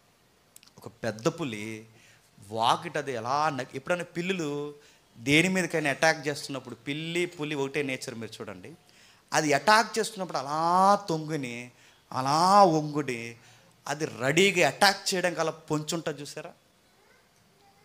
పాపం ఎప్పుడు మనిషి దగ్గర అలా ఉంటుందండి రెడీగా. ఇది ఎప్పుడు లూజ్ అవుతాడో అప్పుడు దూకేద్దామని. కయ్యేన్ దగ్గర కూడా అలాగ రెడీగా కాసుకుని కూర్చుందట. పొంచుంది కయ్యేను, నీకు అర్థం అవట్లేదు. ఇబ్రూలో ఏమని రాశాడు తెలుసా? మృగము రూపంలో ఉన్న ఒక ఆత్మ, అంటే పాపాన్ని దాన్ని ఎక్కడ అలా పోలుస్తాడంటే ఒక మృగం రూపంలో ఉన్న ఒక దురాత్మ వాకిట పొంచుంది. పాపము ఒక రాక్షసి లాంటిది, పాపము ఒక దయ్యం లాంటిది, పాపము అది ఒక భూతం లాంటిది. అది ఎలా ఉంటుంది తెలుసా? అది రెడీగా నీ పక్కన ఉంటుంది. ఏమాత్రం లూజ్ అయ్యావని తెలిసిందో, అంటే సత్ప్రవర్తన మరిచావో, జంప్ చేసి నేను మింగేస్తుంది అంతే. కయ్యనికి అదే చెప్తున్నాడు. కయ్యను, నువ్వెంత కుట్రతో ఉన్నా, మీ అమ్మ నాన్న నాకు ఎంత వ్యతిరేకంగా చేసిన, ఆ వివరణ అంతా ఆయన మనసులో ఉంది కదండి. మీరు ఇన్ని చేసినా మీకు దయ ఇచ్చాను. నా దయ వల్లే పుట్టావు. నువ్వేదో మీ అమ్మ నాన్న వల్ల ఏం పుట్టలేదు, నా దయ వల్లనే నువ్వు పుట్టావు. నువ్వు పుట్టినప్పుడు కూడా మీ అమ్మగారు ఆ మాట అన్నారు. ఏమని? యెహోవా దయ వల్లనే వీడి పుట్టాడు. నా దయ ఉంది గనకే అండంలో పిండముగా మారావు. నా దయ ఉంది గనకే భూమి మీద 6 అడుగులు మనుషుడిగా పుట్టావు. నా దయ ఉంది గనకే ఇంకా ఉనికిలో ఉన్నావు. నా దయ నువ్వు పుట్టక ముందు నుంచి కూడా నీ ఎడల, మీ అమ్మగారి ఎడల, మీ తమ్ముడి ఎడల ఉంది కయ్యను. నీకు విషయం చెప్తున్నాను కయ్యను, ఇంకా నీకు చెప్తున్నాను అర్థమయ్యేలా, పాపం చేయకు అన్నాడు. మంచి పని చేయి. నా ఎదుటికి నువ్వు వచ్చినప్పుడు సిగ్గుపడకూడదు కయ్యను. నా ఎదుటికి నువ్వు వచ్చినప్పుడు ముఖం చల్లని వ్యక్తుల్లా మీరు ముఖాలు అటేపు పెట్టుకుని మాట్లాడకూడదు. కయ్యాను నాతో ముఖాముఖిగా మాట్లాడు అంటే స్పష్టత ఉండాలి నా దగ్గర, లొసుకులొద్దు. నేను అడిగేది నేను ఒకటే, నువ్వు సత్క్రియ చేయి. సత్క్రియ చేసిన ఎళ్ళ తలెత్తుకొనవా. సత్క్రియ అంటే ఏబేలు చేసిన క్రియ చేయమని కాదు. సత్క్రియ అంటే నెక్స్ట్ నువ్వు ఒక పోరంబోగు పని చేయబోతున్నావు. ఈ మాట అన్నందుకు ఇబ్బంది పడకండి. పోరంబోగు పని అంటే పనికి రాని పని చేయబోతున్నావు. ఆ పనికి రాని పని ఏం పని చేయబోతుందో తెలుసా? నీ తమ్ముడిని చంపేపోతుంది. ఫ్యూచర్ దేవుడికి తెలుసు గనకే, భవిష్యత్తు దేవుడికి తెలుసు గనకే దేవుడు ఏమంటున్నాడంటే నెక్స్ట్ చేయబోయేది కూడా చెయ్యొద్దురా అని ముందే చెబుతున్నాడు. మరో భయం వేసే మాట చెప్పనా, కయ్యేనికే కాదు, నీకు నీకు నాకు మనందరికీ ఏదో ఒక కారణంలోంచి చెబుతాడు తెలుసా. మనం అది స్ట్రైక్ చేయము. మనం ఏదో నువ్వు నెక్స్ట్ ఒక పోరంబోగు పని చేస్తున్నావని దేవుడికి ముందే అర్థమవుతుంది. ఎందుకంటే భవిష్యత్తు తెలుసు, కానీ రేపు ఏమి ఎరగదీయబోతున్నాం దేవుడు తెలుసు. ఆ తెలిసిన దేవుడు ముందే ఏదో ఒక హెచ్చరిక ద్వారా చెప్తాడండి. నీ ఆత్మీయులైన స్నేహితుల ద్వారానో, ఇక్కడ మాట్లాడుతున్నప్పుడు ఈ వాక్యము ద్వారానో, ప్రార్థనలోనో ఏదో ఒక విధంగా నీకు ఆ హెచ్చరిక, ఆ గద్దింపు వస్తుంది. వాటిని లెక్క చేయము. అవన్నీ దాటేసిక మనం చేసేది ఏంటి చెప్పండి? రెక్లెస్తో పాపం చేస్తాం. ఎవడైనా నన్ను ఎందుకు ప్రభువా ఇంత చిన్న విషయం కానీ, ఎందుకు కాదు, నీకు ఎప్పటికే చాలాసార్లు చెప్పాడు. నీకు సహోదరుల ద్వారానో, సహవాసం ద్వారానో, కుటుంబీకుల ద్వారానో, లేదా ఈ సన్నిధి ద్వారానో ఏదో ఒక టైంలో నేను గుచ్చాడు. ఆ గుచ్చినప్పుడు నువ్వు ఎంత ఎంత పొగరబోతుగాడు అంటే పర్లేదు లేని పక్కన పడేసేవు. కయ్యేనుకున్న పొగరు ఈరోజు అందరికీ లేదండి. ఎన్నిసార్లు చెప్పండి. 365 రోజుల్లో 52 వారాలు పిలిచి మనం కూర్చోబెట్టి ఇక్కడ ఈ 52 వారాలే కాకుండా మీటింగ్స్లోను, సెమినార్స్లోను, బైబిల్ తరగతుల్లోను, స్పెషల్ ఈవెంట్స్లో ఎన్నిసార్లు మనతో మాట్లాడతాడండి. చేయకండ్రా అని చెప్తాడు, చేస్తాము అంటామ్మా. చేయకండి అని చెప్తాడు, చూడకండి చెప్పలేదండి. ఎన్నిసార్లు ఏదికి మీద నుంచి తమ్ముడు కానీ, నేను కానీ, సురేష్ తమ్ముడు కానీ ఎంతమంది చెప్పరండి. చెబుతారు, కానీ మనం ఏం చేస్తాం చెప్పండి? చూస్తాం. ఇక్కడే కాదు, మీరు ఏ చర్చికైనా వెళ్ళండి, ఎక్కడికైనా వెళ్ళండి, పోనీ రెగ్యులర్ బైబిల్ స్టడీలో కూడా దేవుడు నీకు చెప్పడా? భవిష్యత్తు ఎరిగిన దేవుడు ఎక్కడో దిక్కు నుంచి నీతో మాట్లాడతాడు. కయ్యేనిగాడికి ఎంత పొగరుందో చెప్పండి. పాపం చేస్తున్న మనకు కూడా అంత పొగరుంది. అడిగి చెప్పాడు, చేయకు. నీకు మళ్ళీ చెప్తున్నాను, నీకు చాలా సెన్సిటివ్గా చెప్తున్నాను, నీకు చాలా సున్నితంగా చెప్తున్నాను. మంచిగా అదిగో పాపంలో పడిపోయిన మీతో, ఆల్రెడీ పాపాన్ని ఇంకా పెట్టరేగిపోయి చేస్తున్న మీతో దిగిపోయి ఒక మానవుడు మాట్లాడినట్టు మాట్లాడి చెప్తున్నా. చేయకు. ఒక ఫ్రెండ్ చెప్పినట్టు చెప్తా లేదండి. ఒక స్నేహితుడు దగ్గరికి వచ్చి అది వద్దురా రే, అది నీ ఫ్యూచర్కి మంచిది కాదురా, నువ్వు నా ముఖం చూడలేవరా అని ఎంత బాగా చెప్తున్నాడండి. అయినా బుర్రకెక్కిందండి. మన దేవుడు ముందే చెబుతాడండి. ఏది ఊరకే వదిలేడు. నిన్ను ఈరోజు పుట్టిన పిల్లలు ఎదిగిన తర్వాత వాళ్ళకు సైతం ముందే చెప్తాడు, గుర్తుపెట్టుకో. అయ్యో నాకు ఎవరు చెప్పలేదండి, అలా జరిగిపోయిందని చెప్పి కూడా ఎత్తాడు. ఎవరు చెప్పలేదంట. ఎందుకు చెప్పలేదు? చాలాసార్లు చెప్పాడు నీకు. నాకు ఎవరు చెప్పలేదండి, లేకపోతే ఇలా చేయకపోదునంటే నాకు ఎవరు చెప్పలేదనుకో, చెబుతున్నాడు ఆయన. ఏదేదో తోట నుంచి చెబుతున్నాడు, పూర్వకాలం నుంచి చెబుతున్నాడు, పురాతనమైన సంగతులు నుంచి చెప్తున్నాడు, ఈ రోజుకి చెప్తున్నాడు, ఈ వారం కూడా చెబుతున్నాడు, మాట్లాడుతున్నాడు. కయ్యంత అన్నాడు, జాగ్రత్త, నీ ముందున్న సత్క్రియ ఏంటి చెప్పనా? నీ తమ్ముడు నాకు నచ్చాడు, నువ్వు నాకు నచ్చలేదన్నది నీకు ఈ విషయం మాత్రం బాగానే అర్థమైంది, కానీ నా ఉద్దేశం మాత్రం నీకు అర్థం అవట్లేదు. వాడెందుకు నచ్చాడు, నేనెంత నచ్చట్లేదని ఇది నీకు క్వశ్చన్ రావట్లేదు. వాడు నచ్చేసాడన్న బాధ ఎక్కువైపోయింది నీకు. ఏపీ రాజకీయాలు కానీ, సెంట్రల్ రాజకీయాలు కానీ, ఈరోజు కుటుంబ విషయాలు కానీ ఎక్కడైనా మీరు చూడండి, ప్రతి ఒక్కరు గుండెల్లో ఉన్న దరిద్రం ఏంటి చెప్పనా? ఒకడు ఎదిగితే చూడలేం. దేవుళ్ళో ఏవేలు ఎదుగుతుంటే సొంత అన్నయ్య చూడలేకపోతున్నాడు. ఇదే విషయం మీరు అలా మైండ్లో పెట్టుకోండి. ఈ మాటని, ఈ అర్పణలను గూర్చిన మాటని యేసుప్రభు వారు చూచాయిగా కోట్ చేశాడంటే మీరు నమ్మగలరా? చూస్తారు ఒకసారి. మత్తయి సువార్త చూడండి. మత్తయి సువార్త 5వ అధ్యాయం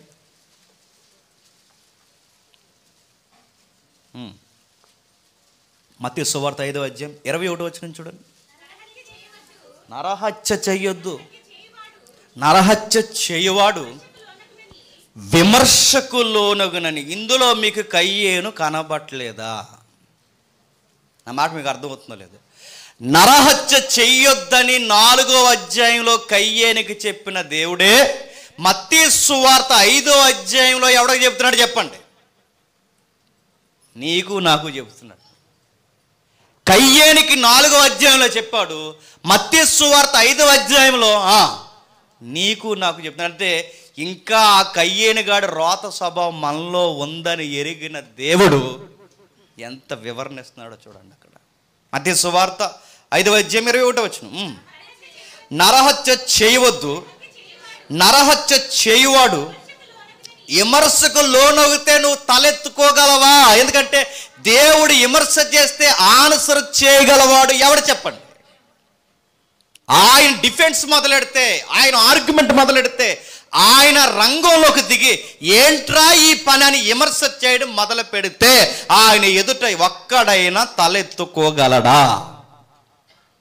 కయ్యేనికి 4వ అధ్యాయంలో చెప్పాడన్నది ఎంత వాస్తవమో క్రొత్త నిబంధనలో కూడా ఆ కయ్యేను సందర్భం నుంచి క్రొత్త నిబంధన వరకు నీకు నీకు నీకు మనందరికి చెప్పాడు. ఆడికి చెప్పింది మనకు చెప్పాడు. ఇంకా చెప్తున్నాడు చూడండి. నేను మీతో చెప్పినది ఏమనగా, తన సహోదరుని మీద కోపపడు ప్రతి వాడు తల దించుకునేలా అయిపోతాయో అనుకుంటున్నావు. విమర్శకు లోనవడం అంటే కడిగెత్తానేమనుకుంటున్నావు అన్నట్టు, దుమ్ముమాడేస్తానేమనుకుంటున్నావు. నోటికి వచ్చిందల్లా నీ ఎదుటిన్నవాడి మీద మాట్లాడటం స్టార్ట్ చేసావంటే తీర్పులో నిలబెడతానేమనుకుంటున్నావు. కయ్యేనిగాడు చేసింది ఏంటో తెలుసా? తన సహోదరుడి మీద కయ్యేని చేసింది చూడండి. తన సహోదరుడి మీద కోపం. దేవుడు అక్కడ ఎత్తలేదండి, కయ్యేను నీకు కోపమేలా. అదే మాట మళ్ళీ చెప్తున్నాడంటే ఈ కయ్యేని గాళ్ళు ఇంకా బతిగా ఉన్నారన్నమాట. కయ్యేను నీకు కోపమేలా. కోపపడకండి. కోపపడితే కయ్యేళ్ళు అవుతారు. ఎవరి మీద కోపపడితే? నీ సహోదరుడి మీద కోపపడితే. బైబిల్ ఇంకో స్టేట్మెంట్ ఇచ్చింది, కోపపడుడి పాపము చేయకుడి. పాపం ఎప్పుడైపోద్ది ప్రభు అంటే, నువ్వు కోపపడిన వ్యక్తిని లేకుండా చేయాలనుకుంటావు చూసావా, పాపం అయిపోతావు. గుర్తుపెట్టుకో. ఇంకా కింద చెప్తున్నాడు చూడండి. నీ సహోదరుని చూసి వెరుద్దుడా కోపపడి ప్రతి వాడు విమర్శకు లోనగును. దేవుడు అడుగుతాడు ఏట్రా మొన్న డిసెంబర్ నెల దాటిన తర్వాత జనవరి 27, ఇప్పుడు ఎంత డేట్ ఎంత? 28, జనవరి 28 ఎందుకురా చర్చ అయిపోయినా అంత కోపపడ్డావేంట్రా అని మీ అమ్మ నాన్న జేమ్స్ గారు అడుగుతారు, లేదో తెలియదు కానీ చెప్పండి. డేట్తో సహా దేవుడు అడుగుతాడు. మొహం ఏంట్రా ఈ మధ్య ముడుచుకుపోతుంది అని అడుగుతారు. ఎవరు తెలుసా? సెమినార్లో బ్యాచ్ని అడుగుతారు తెలుసా? చాలామంది మొఖాలు ముడుచుకుపోయాడు. అందరిని అడుగుతాడు తెలుసా? మొఖాలు ఏంటో అలబెట్టుకు తిరిగారు అని అడుగుతాడు. ఎవరిని? మొఖాలు ముడిసిపోయిన వాళ్ళని. సహోదరుని చూసి ముఖం మార్చేసుకునే వాళ్ళని, ఆ లేని బీపీని తెచ్చేసుకుని ఇవన్నీ అడుగుతాడు దేవుడు. అంటే ప్రతీదీ అడుగుతాడండి దేవుడు. అందుకే మాట్లాడేటప్పుడు జాగ్రత్త, ముఖ కవలికల్లో జాగ్రత్త, నడకల్లో జాగ్రత్త. ఎందుకంటే మిమ్మల్ని కృపచేత నేను రక్షించింది ఎదుటోళ్ళకి పేర్లు పెట్టుకు తిరుగుతారని కాదు. చెప్పండి, సత్క్రియలు చేస్తావని నేను రక్షించాను. ఈ క్రియలు మర్చిపోయావు, నువ్వేం చేస్తావు తెలుసా? ముఖాలు రెప్పలెగరేస్తూ తిరుగుతావు నువ్వు. ఎవడన్నా ఏమర్థం చెప్తున్నాడండి, రెప్పలు గీసేస్తాడు తెలుసా? గుర్తుపెట్టుకోండి. కళ్ళుతో మాట్లాడడం, రెప్పలు ఎగరేయడం ఇవన్నీ చూస్తాడు తెలుసా? మొఖాలు చిన్నపించుకోవడం, ఎవరైనా మాడతాం ఏడుసేవలే అన్నట్టు పెడతారు చూసారు మొఖం. అవన్నీ నేను అడుగుతున్నాను. మనం ఏదనుకుంటే ఎవడన్నా మనం ఎవరితో మాట్లాడుతున్నాం అనుకోండి, ఇలా ముఖం తిప్పుకుని వెళ్ళిపోతున్నారు అనుకోండి, మనకు పెద్ద ఏమనిపిస్తుంది. కానీ ఆ మాట్లాడినోడికి ఎలా ఉంటుందండి? చాలా హర్ట్ అవుతాడు. హర్ట్ అయినోడు పక్షాన ఎవరు డిఫెన్స్ చేయడానికి నిలబడిపోతారట. అది గుర్తుపెట్టుకోండి. ప్రతిదానికి ముఖం చెట్లించేసుకోవడం, ప్రతిదానికి ముఖం ఎకారంగా చేయడం, ఫేస్ యాటిట్యూడ్తో ఎదుటోళ్ళని బెదిరించేస్తే ఆపోజిట్ ఫేస్ నీకు ఒకటి కనబడుతుంది అట. అది ఎవరిదో తెలుసా? చెప్పండి. కయ్యేని గడికి కనబడ్డది. కుదురుండకపోతే చెప్పండి, నీకు నాకు మనందరికి కనబడతారు. కళ్ళు దించరా అని చెప్తాడు ఆయన. ఇంకా చెప్తున్నాడు కిందకి చెప్పండి. సహోదరుని చూసి వ్యర్థుడని చెప్పువాడు మహాసభకు లోనగును, ద్రోహాన్ని చెప్పినవాడు నరకానికి వెళ్ళిపోతాడు. నరకానికి వెళ్ళిపోవడానికి పెద్ద కారణాలు ఉండాలి చెప్పండి. ఆ వచనం చూసి నరకానికి వెళ్ళిపోవడానికి క్వాలిఫికేషన్ ఏంటి? కళ్ళు పెద్ద చేసింది సార్ ఎదుటోడి మీద, కంటు చూపుతో చంపేస్తాను సార్, పంపించేయండి రాయండి అంటారు. ఎక్కడికి? ఎందుకురా నువ్వు ఎందుకు నరకానికి వచ్చావంటే అదే కంటు చూపుతో చంపేస్తాను అన్నానండి. అంటే దా వచ్చే జాయిన్ అయిపో అంటారు. డైలాగులు స్క్రీన్ మీద బాగుంటాయి. చెప్పండి. మహాసభ ఎదుట పాయింట్ ఎడు చెప్పిన కళ్ళు పెద్దవి చేసిన దేవుడు డిఫెండ్ చేస్తాడు, గుర్తుపెట్టుకో. మరో మాట చెప్పిన కిందికి చెప్తున్నాడు చూడండి. ఎర్దుడా అని చెప్పునోడు కూడా చెప్పండి మహాసభకి నిన్ను జీవంలో పెట్టాలా, క్షమాభిక్ష పెట్టాలా, లేదా ఈడు ఇదే డిఫెన్స్ రైట్ అన్నట్టు వాదిస్తే ఈయనడు పంపించేయాలా? ఈ డిఫెన్స్ జరుగుతాయట. ద్రోహి అన్నాం అనుకోండి చెప్పండి, ఇంకా దీనికి పీనల్ సెక్షన్లో పెరువుల మీద బయటికి రావడం, బెయిల్ వారెంట్లు, పూచీకత్తులు ఇంకేముండవట. దేనికి చెప్పండి? దేనికి? నరకం నుంచి బయటికి రావడానికి. ద్రోహి ఎన్నిసార్లు అంటాం చెప్పండి. ద్రోహి అంటే చాలామంది అంటున్నారు ద్రోహం లేదండి వేరేగా అన్నానండి. నువ్వు నువ్వు గుర్తుపెట్టుకో, నువ్వు ఎగ్జాక్ట్ వర్డ్ అన్న అవసరం లేదు, ఆ ఇంటెన్షన్ అంటే చాలు. నీ ఎక్కడ పోతా చెప్పు, నువ్వు ఆ సారం వచ్చేలా. నువ్వు ఎవరినైనా చూసి దొంగ ఎదవండి, నమ్మకండి అన్నావంటే ఏంటి? ద్రోహేనే అర్థం, గుర్తుపెట్టుకో. నన్ను నమ్మండి, ఎవరిని నమ్మకండి అన్నావంటే దాని అర్థం ఏంటి చెప్పండి? నువ్వు ద్రోహి అని డిక్లేర్ చేస్తున్నావు. నువ్వు అసలు నువ్వెవరికి ద్రోహో తెలుసా? దేవుడికి ద్రోహి. నువ్వే పెద్ద ద్రోహి. నువ్వు ఎవరిని ద్రోహి అంటావు? ఎదుటోళ్ళని ద్రోహి అంటే నీకు పెద్దగా నరకానికి వెళ్ళడానికి పెద్ద కారణాలు ఏం అవసరం లేదట. వీళ్ళు ద్రోహి అనుకుంటూ తిరుగుతున్నాడు, ఇంతోసేయండి అందులోకి అంటాడు. కయ్యేనికి బాగా వినండి. ద్రోహి అనడమే కాదు, వ్యర్థుడు అనడమే కాదు, ఈ అన్ని సారాంశాలు నిలువెత్తు సాక్ష్యం ఏంటో తెలుసా? కయ్యేను తన తమ్ముడిని చూసి వ్యసనపడిపోయాడు. కయ్యేను ఇలా ఆలోచిస్తే బాగుండండి. నా తమ్ముడు నచ్చాడు, నేను దేవుడికి నచ్చట్లేదు. నా తమ్ముళ్ళ నేను దేవుడికి నచ్చాలంటే నా తమ్ముళ్ళ ఉంటే నేను కూడా నచ్చుతాను కదా అని హెల్దీగా ఆలోచిస్తే బాగుండండి. ఆడు నచ్చాడు, ఇంకా ఆడి భూమి మీద ఉండకూడదు అనుకోండి.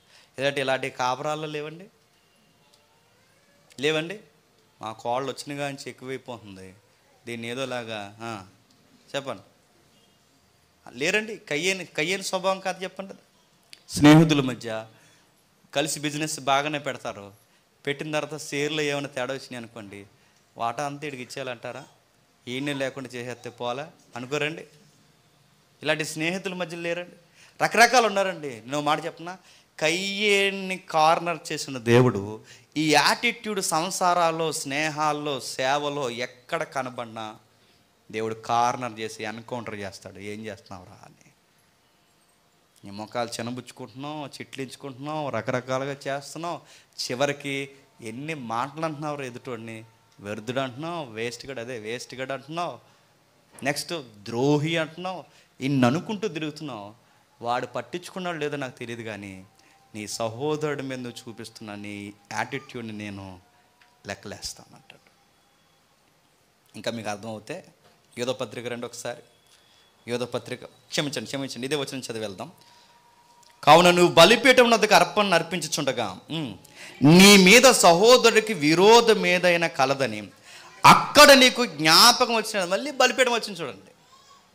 నీకు ఏదైనా దేవునికి ఇవ్వాలని అనుకుంటున్న టైంలో, అంటే బలిపీఠం దగ్గరికి వెళ్తున్నావు, నువ్వు క్రొవ్విన దోళ్ళు ఇస్తావో, లేదా పండిన పంట ఇస్తావో, నీ ధనంలో ఇస్తావో, ఏదైనా దేవునికి అర్పణగా అర్పించుచుండగా నీ మీద నీ సహోదరునికి విరోధం ఏమైనా కలదని అక్కడ నీకు జ్ఞాపకం వచ్చిన అక్కడే బలిపీఠము నెదుటనే నీ అర్పణ విడిచిపెట్టి మొదట వెళ్ళి నీ సహోదరుతో సమాధాన పడము, అటు తర్వాత వచ్చి నీ అర్పణ అర్పింపుము.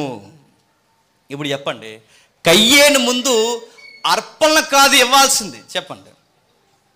ముందు నీ సహోదరుడితో సమాధానపడు. ₹1,00,000 దేవుడికి ఇచ్చేస్తాం, 10,000 దేవుడికి ఇచ్చేస్తాం, ₹1,000 దేవుడికి ఇచ్చేస్తాం, ₹100 దేవుడికి ఇచ్చేస్తాం. దిగిన వెంటనే ఇంకొకటితో గొడవెట్టేసుకుంటాం. దేవుడు ఏమంటాడు చెప్పనా? ముందు ఈ డబ్బులు ఇంటికి వెళ్ళిపో, ఆడితో సమాధానపడి అప్పుడు వచ్చి ఇవ్వంటాడు. మన అర్పణలు కూడా ఎప్పుడు లెక్కల్లోకి వస్తాయి చెప్పనా? చెప్పండి. నీ ఎదుటోడితో డీలింగ్స్ బాగున్నప్పుడే లెక్కల్లోకి వస్తాయి. నువ్వు ఊరందరినీ తిట్టుకుంటూ తిరుగుతావు, ఇక్కడికి వచ్చి మాత్రం 10 ధాన్యం బస్తాలు ఇచ్చేస్తావట. దానిలో నేను కూర్చోబెడతాడేమనుకుంటున్నావు? నా మాట అర్థమవుతుందా?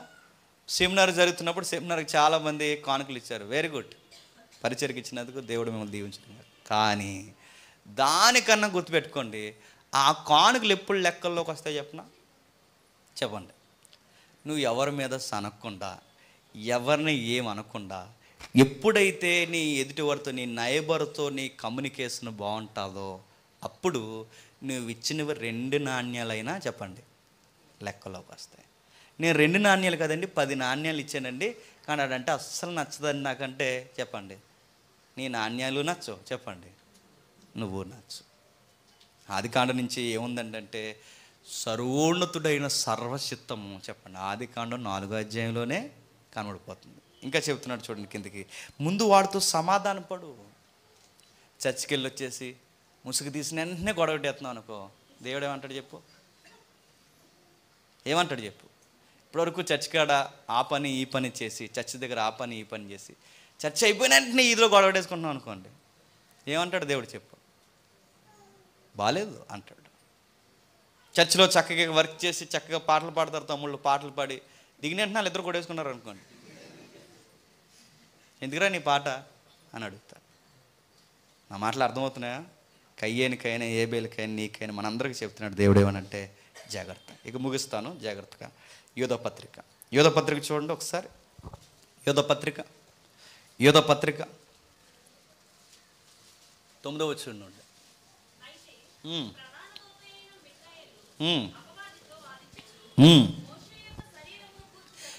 జాగ్రత్తగా వినండి, చాలా సున్నితమైన మాట రాస్తున్నాడు ఇక్కడ. దూషించి తీర్పు తీర్చ తెగింపక ప్రభు నిన్ను గద్దించును గాక అనెను. వీరైతే తాము గ్రహింపని విషయములు గూర్చి దూషించువారై వివేక శూన్యములకు మృగముల వలె వేటిని స్వాభావికముగా వెరుగుదురో వాటి వలన తమ్మును తాము నాశనము చేసుకునిచున్నారు. 10వ వచనంలో యానిమల్స్ ఉన్నాయంట. టైటిల్ చూస్తున్నారు బయట, యానిమల్స్ ఉన్నాయి. ఎలా ఉన్నాయి యానిమల్స్ అంటే 2 కొమ్ములు ఉండవు, చెప్పండి. ఎలా ఉంటాయి మృగాలంటే, ఇదిగో నాలుగు పెద్దది ఉండదు, ముక్కు ఎదరకుండదు. ఎలా ఉంటాయంటే చక్కగానే ఉంటారు, మంచిగా కనబడతారు. వచ్చిన వారు వాళ్ళు ఎలా ఉన్నారు చెప్తున్నాడు చూడండి. మనకు పై వచ్చిన అవసరం, మనకు అప్పుడు కిందకు వద్దాం. 9వ వచనంలో, అయితే ప్రధాన దూత అయిన మిఖాయేలు అపవాదితో వాదించడం అంటే గొడవ జరుగుతుంది. దేని గురించి గొడవ జరుగుతుంది? మోసే శరీరాన్ని ఏదో ఒకటి మాయ చేయాలనో, మబ్బు చేయాలనో, దొంగిలించాలనో, సంథింగ్ ఏం చేయాలనో తెలియదు, కానీ మోసేని మొత్తం మీద ఆయన ఉనికి లేకుండా చేయాలని సాతానగాడు పన్నాగాలు పన్నుతున్నాడట. మోసేని కాపాడడానికి మోసేకి ఎస్కాట్ రిప్రజెంట్గా ఎవరున్నారట? మిఖాయేలు. అంటే ఈ వచనాన్ని చూసి పెద్దలు ఏమన్నారు చెప్పనా? ప్రతి ఒక్క దేవుని బిడ్డలకు తెలియకుండానే మన పక్కన చెప్పండి సాతానగాడితో ఫైట్ చేయడానికి మనకు ఒక బాడీ గార్డ్ లాగా ఒక దూత ఉంటుందంట, తెలుసా? కనబట్టలేదుటని అనకండి, కనబడితే వెళ్ళిపోయినట్టే. ఇంకా ఎప్పుడు కనబడతారు చెప్పండి? లాజరు చనిపోయిన వెంటనే కనబడ్డాయట. ఎప్పుడు? అటొక దూత ఇటొక దూత. నాకు ఇంకా కనబడలేదంటే కనబడతాయి, కనబడాలని కోరుకో, కనబడ్డే అంటే వెళ్ళిపోతావు అంతే. ఆ రోజు కనబడితే లాజర్కి ఎన్ని ఉన్నాయట? 2 తీసుకెళ్ళడానికి వచ్చాయట. అంటే ఎస్కాట్లు ఎప్పుడు కనబడతారంటే చచ్చిపోయి కనబడతారు. అప్పటి వరకు కనబడి, ఎందుకంటే వాళ్ళ డైమెన్షన్ వేరు, మన డైమెన్షన్ వేరు. ఇప్పుడు 3 డైమెన్షన్లోంచి వాళ్ళని మనం చూడలేం. సరే, ఆ విషయం పక్కన పెట్టండి. మోసేకి మిఖాయేలు పక్కన ఉన్నాడట. మిఖాయేలు పక్క నుండి ఇది మోసే కనబడుతుందంటారా? ఏమో, కనబడిందో లేదంత వివరణ ఇక్కడ లేదు, కానీ మోసే వెనకాల ఇప్పుడు ఒక వార్ జరుగుతుందట. ఎవరు? సాతాను మోసేని ఎత్తుకెళ్ళిపోవాలని. ఎక్కడుండండి? పుట్టినప్పటి నుండి ఎత్తుకెళ్ళిపోవాలని చూశాడు వాడు. అక్కడి నుంచి బాగానండి, అక్కడి నుండి మోసే చిట్ట చివరి చర్మాంకం వరకు మోసే వెనకాల ఒక వార్ జరుగుతుంది. సాతానుగాడు మోసేని ఎలాగట్టుకెళ్ళిపోవాలి. అది బాడీనా, బతుకున్న బాడీనా, ఏదైతే మనకు అనవసరం పక్కన పెట్టండి. పుట్టిన దగ్గర నుంచి కూడా సాతానుగాని అస్త్రం మోసే వెనకాల పనిచేస్తుంది, మోసేని ఎలా ఎత్తుకెళ్ళిపోవాలని. కానీ మోసేని పట్టుకెళ్ళకుండా దేవునికి మోసేకి ప్రతినిధిగా పనిచేస్తున్న ఒకరు ఉన్నారు, మిఖాయేలట. ఇంత గొడవ జరుగుతుందండి. అంత గొడవ జరుగుతున్నప్పుడు సాతానుగాడిని మిఖాయేలు ఏమని తిట్టుంటుందండి చెప్పండి. ఇప్పుడు గొడవ జరుగుతుందని కదా మనం ఏం తిడతామండి? ఏం తిడతాం చెప్పనా? చచ్చి అయిపోయి చూసుకుందాం అంట. అదో తిట్టు తెలుసా? బైబిల్ ఉంది కాబట్టి బతికిపోయాం అనుకుంటున్నావు. బైబిల్ మూసేనిరా చూసుకుందాం అంట. అప్పుడు కిందకి వెళ్ళండి, రే ఒక అమ్మకి ఇంక నెక్స్ట్ అడగండి అని అంటాం. అనవండి. ఇవన్నీ మనం అడుగుతున్నాను.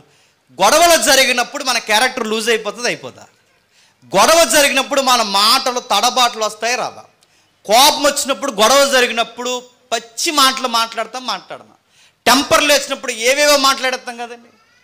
కానీ యోధ అంటున్నాడు, గొడవ జరిగినప్పుడు కూడా ఎంత హుందాగా ఉండాలో మిఖాయేలుని చూడండి అన్నాడు. ఏం చూడాలంటే మిఖాయేలట అపవాదితో వాదించుచు, అంటే మాట తోలలేదు, మాట తప్పలేదు, లూజు మాటలు మాట్లాడలేదు, వాదించుచు మోసే యొక్క శరీరం గురించి తర్కించుచు హెల్దీగా వాదిస్తున్నాడు, హెల్దీగా తర్కిస్తున్నాడు. నెక్స్ట్, దూషించలేదు, తీర్పు తీర్చడానికి తెగించలేదు. ఒకే ఒక్క మాట అన్నాడు, నీకు బుద్ధి రాదు, దేవుడు నిన్ను గద్దించిన గాక అన్నాడు. చెప్పండి. కోపడ్డాడు మిఖాయేలు అంటే కోపడ్డాడు, గద్దించాడు మిఖాయేలు అంటే గద్దించాడు, మిఖాయేలు తర్కించాడంటే తర్కించాడు. వీటన్నిటి విషయంలో సాతాన్ని ఒక్క మాట కూడా అనలేదట, బదులు దూషించలేదంట. మీరు చూడండి, సాతాన్ని దూషించలేదు అంటే దూషించలేదు, రే నీ కంగారు పడకడా దేవుడు నిన్ను ఏం చెప్తాడు చూడరా అని కూడా అనలేదట. నేను మాట్లాడుతున్నాను చెప్పండి. సాతానుగాడు పక్క ఎక్కడికి వెళ్ళిపోతాడండి? పక్క రిజల్ట్ మనకు తెలుసుగా. సాతానుగాడు పక్క ఎక్కడికి వెళ్ళిపోతాడు?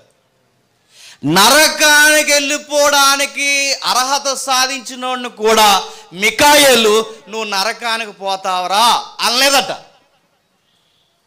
కానీ మనమైతే ఎంతమందిని అంటున్నామండి, నరకాన్ని పంపించేస్తాడు దేవుడిని అంటున్నామా? అనమండి. మనల్ని ఎవడన్నా ఏదన్నా అన్నాడంటే వెంటనే వాడిని ఏమంటాను చెప్పండి, దేవుడు కంగారు పడకరా, దేవుడు నిన్ను నరకంలో వేసేస్తాడు, నీకు క్షమాపణ లేదురా అన్నాడు. జడ్జిమెంట్లు ఇచ్చేస్తుంటాం మనం. ఎంతమంది జడ్జిమెంట్లు ఇచ్చామండి? నన్ను అన్నారండి, నరకానికి పోతారండి, నరకానికి పనికి మాలేదో అంటున్నారు. వెనకాల చివరిని ఒకటి, నన్ను అన్నారండి నరకానికి పోతారు, దేవుడు వాళ్ళని నాశనం చేస్తాడండి. ఎన్ని జడ్జిమెంట్లు ఇచ్చేస్తాడండి గొడవలో? జడ్జిమెంట్లే ఇంకా అసలు మన గొడవ అంతా జడ్జిమెంటే. మాటలో జడ్జిమెంట్, చేతల్లో జడ్జిమెంట్లు ఇచ్చేస్తాం. అక్కడ మాట్లాడుతున్నాడు చూడండి, బదులు ఆయన దూషించి తీర్పు తీర్చక ప్రభు నిన్ను గద్దించక నేను దేవునికి అప్పగించేస్తున్నాను. కిందికి అంటున్నాడు. ఏం చెప్తున్నాడు తెలుసా యోధ? ఒక దూత, పడిపోయిన దూత అయిన సాతానునే దూషించలేదంటే సాటి సహోదరులుగా మీరు ఒకరినొకరు ఎందుకు దూషించుకుంటున్నారని మనకు పాఠం నేర్పిస్తున్నాడు. ఎవరు? యోధాగా. ఒక పతనమైపోయిన దూతని మరొక దూతే దూషించలేనప్పుడు మీరు దూతల కన్నా మిక్కిలి శ్రేష్ఠులు. ఎవరు? మనుషులమైన మీరు, అంటే మనం దూతల కన్నా శ్రేష్ఠులు. ఎందుకంటే దేవుని స్వరూపం కలిగిన వారు. మీరు సాటి దేవుని స్వరూపమైన సహోదరుని మీరు ఎందుకు దేశిస్తున్నారు? మీరు దేశిస్తే మీ యొక్క ప్రవర్తనలో కనబడే ఏంటో తెలుసా? చెప్తున్నాడు చూడండి, గ్రహింపని విషయాల గురించి దూషించువారే వివేక శూన్యం. మీకు అస్సలు బుద్ధి లేదు, మీ మైండ్ అంతా ఎంటీ అయిపోయింది. ఇంకా కింద చెప్తున్నాడు చూడండి, మృగాల వలె వేటిని స్వాభావికంగా ఎరుగుదురో వాటి వలన తమ్మును తాము నాశనం చేసుకుంటున్నారు. మీ స్వభావం ఎలా అయిపోయింది చెప్పిన? దూషించడమే పెద్ద స్వభావం అయిపోయింది, తిరగబడ్డమే స్వభావం అయిపోయింది. మృగాలు చూడండి, మృగాలు ఒకే తల్లికి 2-3 పుడితే పుట్టినప్పుడు వీడు మా అన్నయ్య తిరగబడకూడదని ఇంకో కుక్క అనుకుంటుందా? అది కుక్క, అది కరిసేది వెళ్ళి మా అన్నయ్య కుక్కను కరిచేయకూడదు మా నేను గౌరవించాలనుకుంటుందా? అది కుక్క. నా వెనకాల పుట్టాడు చిన్న తమ్ముడు, ఈ నేమ్ అనకూడదని ఇంకో పెద్ద కుక్క అనుకుంటుందా? కుక్కలు మృగాలు ఎలా అయితే బంధాలు బాంధవ్యాలు మరిచిపోయి ఒకదాన్ని ఒకటి ఎలా కలిసేసుకుంటాయో మీరు కూడా ఎలా ఉన్నారు తెలుసా? మనుషులన్న సంగతి మర్చిపోయారు, మృగాల్లా తయారైపోయారు, దేవుని చిత్తాన్ని గాలికి వదిలేశారు, నరకడానికి, రక్తము సిందించడానికి, ఎదుటోని నాశనం చేయడానికి పరిగెడుతున్నారు. మనిషితత్వం పోయింది, మీలోకి మృగతత్వం, యానిమల్ అయిపోయారు మీరు అన్నాడు. కిందికి అంటున్నాడు చూడండి. ఇప్పుడు ఉదాహరణ చెప్తాడు చూడండి. అయ్యో ఇలాంటి వారికి శ్రమ. వీళ్ళందరూ ఎలాంటి అంటే మళ్ళీ మన బ్యాచ్ మనోడు వచ్చాడు, ఎవరు ఆడు చెప్తున్నాడు చూడండి. మన సబ్జెక్ట్లో మన హీరో ఎవరు? పతనం అయిపోయిన హీరో వస్తున్నాడు చూడండి. అయ్యో వారికి శ్రమ, వారు కయ్యేడు నడిచిన మార్గమును నడిచి. కయ్యేను ఏ మార్గాన్ని నడిచాడు చెప్పండి? సహోదరుడిని చంపే మార్గంలో నడిచాడు, సత్క్రియను విడిచిన మార్గంలో నడిచాడు. ఇప్పుడు ఎదుటివాడిని వ్యర్థుడా, ద్రోహి అని తిట్టిన వాడు విమర్శకు లోనైతే ఏ మార్గంలో నడుస్తున్నాడు చెప్పండి? కయ్యేని మార్గం. ఒక దేవదూత సాతాన్నే దూషించలేనప్పుడు మీ సాటి సహోదరుని మీరు దూషిస్తున్నారంటే మీరు వెళ్ళేది దేవుని నీతి మార్గంలో కాదు చెప్పండి, కయ్యేను మార్గం. కయ్యేనుగాడు తన సొంత సహోదరుని దూషించి తన మార్గమును విడిచి నడిచాడు. బహుమానం పొందవలనని బిలాము నడిచిన తప్పు త్రోవలో ఆతృతగా బడిగా. బిలాము ఎక్కడ నడిచాడు? ఆత్మీయ సహోదరులైన ఇశ్రాయేలుని ఏం చేశాడు చెప్పండి? దూషణకి శాపానికి గురి చేయాలనుకున్నాడు బిలాము. బిలాము కూడా ఆత్మీయ సహోదరులైన ఇశ్రాయేలు మీద తిరగబడ్డాడు. తన తమ్ముడైన ఏబేలు మీదకి కయ్యేను తిరగబడ్డాడు. మీరంతా లిస్ట్ అదే వస్తుంది చూడండి. కయ్యేను నడిచిన త్రోవ ఎదుటం లేకుండా చేయాలనుకున్నాడు. బిలాము నడిచిన త్రోవ లేదా మార్గము ఇశ్రాయేలు లేకుండా చేయాలనుకున్నాడు. నెక్స్ట్ ఇంకొకటి ఉన్నాడు అటు చూడండి. కోరాహు చేసినట్టు తిరస్కారము చేసి. కోరాహు ఎవరి మీద తిరగబడ్డాడు? సరాసరి మోసే మీద తిరగబడ్డాడు. సరాసరి మోసే నాయకత్వం మీద తిరగబడి, నువ్వు ఒక నాయకుడివి, నువ్వు చెప్పినట్టు మేము వినాలి, నచ్చలేదా నీ నాయకత్వం అని 250 మంది పోగయ్యి కోరాహు మోసే మీద తిరగబడ్డాడు. కయ్యేను దగ్గర నుంచి చెప్పండి యోధా పత్రిక వరకు కయ్యేను స్వభావం బతికే చెప్పండి ఉంది. అదే చెప్తున్నాడు, సత్క్రియ చేయి అన్నాడు. ఏం చేయాలి? సత్క్రియ చేయి. సత్క్రియ చేస్తే నేను మళ్ళీ చెప్తున్నాను, కయ్యేను తలెత్తుకుంటావు. అంటే సత్క్రియ అంటే ఏంటి ప్రభు అంటే నీ ఎదుటి వాడితో జాగ్రత్తగా మసులుకో, నీ ఎదుటి వారితో జాగ్రత్తగా ప్రవర్తించు. మాటల్లో కానీ, చూపుల్లో కానీ, చేతుల్లో కానీ, ముఖ కవలికల్లో కానీ ఆ రెక్కలెస్ యాటిట్యూడ్ తేకు. నేను ఎవరిని లెక్క చేయను, నాకు ఎవడంటే లెక్కలేదు ఏదో అంటారు కానీ డైలాగులు, ఇవన్నీ చెప్పడానికి బాగానే ఉంటారు అయ్యా, కానీ నువ్వు కయ్యేని మార్గంలో నడుస్తున్నావు. ఐ డోంట్ కేర్ అనుకో.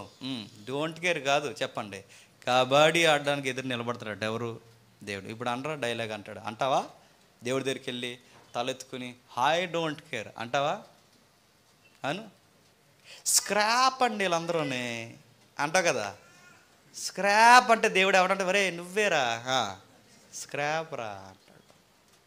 వేస్ట్ గల్లండి వీళ్ళందరూ అంటే దేవుడు ఎవరిని అంటాడు చెప్పండి? వేస్ట్ లిస్టులో మొదట నువ్వే ఇట్ లిస్టులో ఉన్నావురా అంటాడు. దేవుడు ఏం చెప్తున్నాడు చెప్పనా? కయ్యేను సహోదరుని ద్వేషించి చచ్చాడు, బిలాము సహోదరుని శపించాలనుకుని చచ్చాడు. నెక్స్ట్ కోరాహు నాయకుడైన సహోదరుడి మీద తిరగబడి చచ్చాడు. కోరాహు బాబాయ్ గారు అబ్బాయి, మోసే గారు బాబాయ్ గారు అబ్బాయి. అంటే ఏమవుతాడండి మోసే? అన్నయ్య అయినా అవ్వచ్చు, తమ్ముడైనా అవ్వచ్చు. అంటే సొంత సహోదరుడి మీద తిరగబడ్డాడు. కయ్యేను 4 అధ్యాయంలోనే కాదు చెప్పండి, బైబిల్లో చాలా అధ్యాయాల్లో కయ్యేను స్వభావం కనబడుతుంది. అందుకే అన్నాడు సత్క్రియ చేయి, ఎవరిని ద్వేషించుకో, ఎవరిని ఏమనుకో. ఒకవేళ అన్నావో అన్నానని సరిగ్గా కానుకలు పట్టే టైంలో నీకు జ్ఞాపకం వస్తే ఆ కానుక అన్నీ అక్కడ వదిలేసి అర్జెంటుగా నువ్వు ఎక్కడికి వెళ్తావు తెలుసా? ఆ అన్నవాడిని క్షమించి. చాలామంది మనల్ని అడుగుతున్నారు కదండి, ఆడు అలాగన్నాడు నువ్వేమి రిప్లై ఇవ్వేంటన్నా, వీడు ఇలాగన్నాడు ఏమి రిప్లై ఇవ్వేంటన్నా అంటే రిప్లై ఇవ్వద్దంది బైబిల్. అనకూడదు. మనం రిప్లై ఇస్తూ కూర్చుంటే రిప్లై తేడాకి ఇచ్చామనుకోండి, చెప్పండి, వేరే రిప్లై వచ్చేది మనకి. ఏంట్రా రిప్లై ఇవ్వడం ఏంట్రా అని అడుగుతాడు దేవుడు. అంటే ప్రభు అంటే చూశాను, కళ్ళు ఎగరేస్తున్నావు, చూశాను, ఇవన్నీ చూశాను అంటాడు. ఏంటి ఎవరిని లెక్క చేయనని ఇలా అంటున్నావు ఏంట్రా అంటే ఏమంటాడండి? అంటే ప్రభు అంటే ఊరుకుంటాడా? ప్రతిదాన్ని లెక్కలేస్తాడు. కయ్యానికి చెప్పాడు జాగ్రత్త సత్క్రియ చేయి. ఇంత చెబితే నెక్స్ట్ ఎరగదీసింది ఏంటో చూడండి. బావగారు ఏం చేస్తారో ముగించేద్దాం. 7వ వచనం, నువ్వు సత్క్రియ చేసిన యెడల తలెత్తుకొనవా, సత్క్రియ చేయని యెడల వాకిట పాపం పొంచి ఉండును, నీ వెడల దానికి వాంఛ కలుగును, నీవు దానిని ఏలుదు అనిను. కయ్యేను తన తమ్ముడైన ఏబేలుతో మాట్లాడి. ఏమని మాట్లాడుంటాడు చెప్పండి? ఏమని మాట్లాడుంటాడండి? మేము లేమండి ఆ రోజు అనకండి. ఏం మాట్లాడుంటాడంటే ఏదో మంచిగానే మాట్లాడుంటాడండి. ఎందుకంటే అక్కడి నుంచే కొంచెం క్రొస్సుబుస్సుమని కోపంగా ఉంటే పొలం వరకు వస్తాడండి. అంటే మంచిగానే మాట్లాడతారు. జేమ్స్ అనియా భోజనం చేసావు అనియా అని అడుగుతారు. సరే ఇంకా చేయలేదు తమ్ముడు తింటానంటే, నీకేనా మంచి కూరలు వేసి తింటున్నావు మాకే అని భోజనం చేసాను అడిగే కదరా అనుకుంటాం మనం. కానీ వెనకాల మనం తింటున్నందుకు ఏడుస్తారు. నేను ఎందుకు మాట చెప్తున్నానంటే, నేను ఓపెన్గా చెప్పాలనుకోండి, ఎందుకంటే ఇలాంటి లొసుకులు కనబడ్డాయి. మొన్న మధ్య సెమినార్లో సునీల్ అన్నగారు, వంశ అన్నగారు పెద్దవాళ్ళు వచ్చారు కదండి. వాళ్ళకి భోజనం పెట్టినప్పుడు పక్కన కూర్చోవాలి కదా. నేను తినడానికి కాదు, వాళ్ళకి దగ్గర కూర్చోవడం గౌరవం అని వెళ్ళి అక్కడ కూర్చున్నాను. సురేష్ తమ్ముడు అలా ఏమన్నారంటే, మధ్యాహ్నం క్లాస్ నీదే కదన్నా, కొంచెం భోజనం చేసి వెళ్ళిపో నువ్వు అని అంటే, చేద్దాంలే నేను క్లాస్లో మళ్ళీ భోజనం చేసి చెప్పలేను నేనని చెప్పి నేను వెళ్ళి అక్కడ కూర్చుంటే, బయట మన వాళ్ళు డైలాగ్ ఏంటి చెప్పిన, ప్రతి సెమినార్లో అందరితో కలిసి తినేవాడు, గదుల్లో తింటున్నాడు ఈ మధ్య అన్నారు. తెలుసా మాట? అర్థమవుతుందా? ఇలా కూడా ఉంటారు. బయటకు వచ్చిన వెంటనే నాకేం చెప్పినా అనే భోజనం చేసి పోనీ చాలా టైం అయింది అన్నారు గదిలోంచి వచ్చిన వెంటనే. కానీ ఇదే బ్యాచ్ ఏమన్నారట, గదిలో తింటున్నారు ఈ మధ్య అన్నారట. ఇటు భోజనం చేయమని అడిగినోడు ఈ మాట అన్నాడు అనగానే నాకు ఇంక భోజనం తినగలని చెప్పండి. ఆడే అన్నాడట ఆ మాట. కయ్యేను కూడా ఏం మాట్లాడుంటాడు చెప్పండి? మంచిగా మాట్లాడు తమ్ముడు. ఏం తమ్ముడు ఆరోగ్యం ఎలా ఉందిరా, ఏం మాట్లాడుంటాడండి. బాగానే రాత్రి అంతా నిద్ర సరిపోయింది, రా అలా పొలంకి వెళ్ళొద్దాం రా అన్నాడట. ఎంత బాగా మాట్లాడతారు చెప్పినా, మనల్ని చంపేయాలనుకున్న వాళ్ళు అందరూ బాగా మాట్లాడతారండి, గుర్తుపెట్టుకుని. ఇదే సూత్రం. ఎక్కడలేని దొంగపురం ఈ మధ్యడికి ఎలా వచ్చేస్తుందంటే ఆడు ఏదో చేయాలనుకుంటాడు మన వెనకాల. నాకు అర్థమవుతున్నాడు ఏదో ఎప్పుడు మనం జనరల్గా ఉండేవాడు సడన్గా ఎంత ప్రేమ కురిపించేస్తున్నాడు, కొంచెం అదే అంటున్నాడంటే బహుశా సంథింగ్ వీడేదో స్కెచ్ చేసాడు మనకి. అంతే కదండి, అంతే కదా. కొంచెం ఏడు చేస్తే కొంచెం మజ్జిగ తాగపోయావా అన్నాడంటే, ఎప్పుడు నన్ను నీళ్ళే తాగాలన్నాడు కూడా మజ్జిగ తాగమంటున్నాడంటే వీడు సంథింగ్ వీడేదో చేసేస్తున్నాడు నన్ను అని అర్థం అనమాట. కయ్యని కూడా చాలా బాగా మాట్లాడాడట. మాట్లాడి వారు పొలములో ఉన్నప్పుడు, అంటే ఎక్కడి నుంచి మాట్లాడుతున్నాడో, ఇంటి దగ్గర నుంచి మాట్లాడాడో, మార్గంలో మాట్లాడాడో, ఎన్ని రోజులు మాట్లాడాడో, ఇది ఎంతకాలం స్కెచ్చో వెంటనే జరిగిపోలేదండి. ఇది ఎంతకాలం ఎన్ని రోజులు నడిచిందో తెలియదు. దేవుడు మాట్లాడిన చాలా టైం ఉంది. ఎంతకాలం నడిచిన తర్వాత పొలములో ఉన్నప్పుడు, అంటే దేవుడు మాట్లాడిన టైం వేరు, వీళ్ళ పొలములో ఉన్నప్పుడు టైం, చాలా టైం గ్యాప్ ఉంది కదండి. ఎంత టైం గ్యాప్ ఉన్నా వీడికి ఏది బురకెక్కకుండా పొలములో ఉన్నప్పుడు తన తమ్ముడైన ఏబేలు మీద పడి అతన్ని చంపను. ఇంత మెసేజ్ దేవుడు చెప్పినా ఆడికి ఏ మెసేజ్లో ఒక్క ముక్క కూడా గుర్తురాలేదట.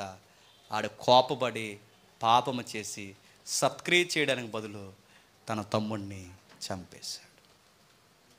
కోపంతో పాపం జరుగుద్దంటే జరుగుద్ది. దేవుడు చెప్పిన మెసేజ్ కయ్యేనికి గుర్తు రాలేదన్నది ఎంత వాస్తవమో, 52 వారాల చర్చిలో విన్న మెసేజ్లు కూడా మీకు ఆ యాటిట్యూడ్ వచ్చినప్పుడు ఒక్క మెసేజ్ కూడా మీకు చెప్పండి గుర్తురాదు. ఎప్పుడు గుర్తొస్తుంది చెప్పిన మెసేజ్లన్నీ? గొడవంతా అయిపోతుంది చూసారా, అప్పుడు గుర్తొస్తుంది. అప్పుడు కనుక దేవుని ఎదుటి మీ దగ్గర సరైన జవాబు లేదనుకోండి, జాగ్రత్త.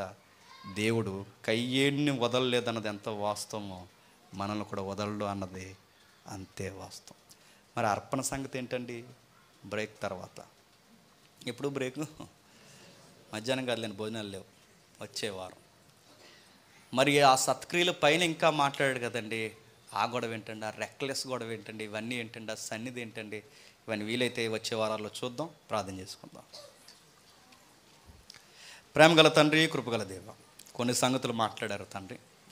ఆది కాండం నుండే మీ సర్వచిత్తం ఉంది. సత్క్రియ చేయడానికే తండ్రి కృపచేత మమ్మల్ని రక్షించారన్న తండ్రి ఆ ఛాయలు స్పష్టంగానే మాకు కనబడుతున్నాయి తండ్రి. మీ దయతో, మీ కృపతో, మీ సన్నిధితో, మీ సహవాసంతో మీరు మాట్లాడుతూనే తండ్రి మనుషులను కావాలని కోరుకున్నారు. కానీ సత్క్రియ చేసే ప్రవర్తన మాకు లేకపోవడమే మా దౌర్భాగ్యం. అది కయ్యేల్లోనే కాదు తండ్రి, ప్రతి ఒక్కరిలో ఉంది. ఎదుటివారిని వ్యర్థులు అంటున్నాం, ఎదుటివారిని ద్రోహులు అంటున్నాం, ఎదుటివారిని హేళన చేస్తున్నాం తండ్రి, ఎదుటివారిని ఎన్నో మాటలు అంటున్నాం తండ్రి. ప్రతి ఒక్కరిని తునీకరిస్తూ అదే పెద్ద భక్తి అనుకుంటున్నాం, ఇదే నీతి మార్గం అనుకుంటున్నాం తండ్రి. కానీ అది కయ్యేను మార్గం అని తండ్రి గ్రంథము ప్రతిసారి చెబుతున్నా మా బుర్రలకు ఎక్కట్లేదు. కయ్యేను ఎలా అయితే తండ్రి ఈ సుబుద్ధి గల వాక్యంను బుర్రకెక్కించుకోలేదు. ఈరోజు కూడా అనేక మంది సహోదరులు తండ్రి ఈ వాక్యాలు తండ్రి చదివినా వారు బుర్రకెక్కట్లేదు దేవా. కయ్యేన్ని సపోర్ట్ చేసే వాళ్ళు కూడా ఈ రోజుల్లో పుట్టడం తండ్రి ఎంత బాధాకరం తండ్రి. వారిని కూడా మార్చండి, వారికి స్పష్టత వాక్యంలో చూడడం నేర్పించండి. మీ దయలో, మీ కృపలో తండ్రి మమ్మల్ని అందరినీ కయ్యేను మార్గానికి, బిలాము మార్గానికి, కోరాహు తిరుగుబాటుకి తండ్రి దూరం చేసి ఎదుటివారిని, మమ్మల్ని దూషిస్తున్న వారిని కూడా ప్రేమించే లక్ష్యాన్ని మాకు నేర్పిస్తారని కోరుతూ ప్రతి ఒక్కరిని మీ చేతులకు అప్పగిస్తూ క్రీస్తు నామమున ప్రార్థన సమర్పిస్తున్నాము తండ్రి. ఆమేన్. చిన్న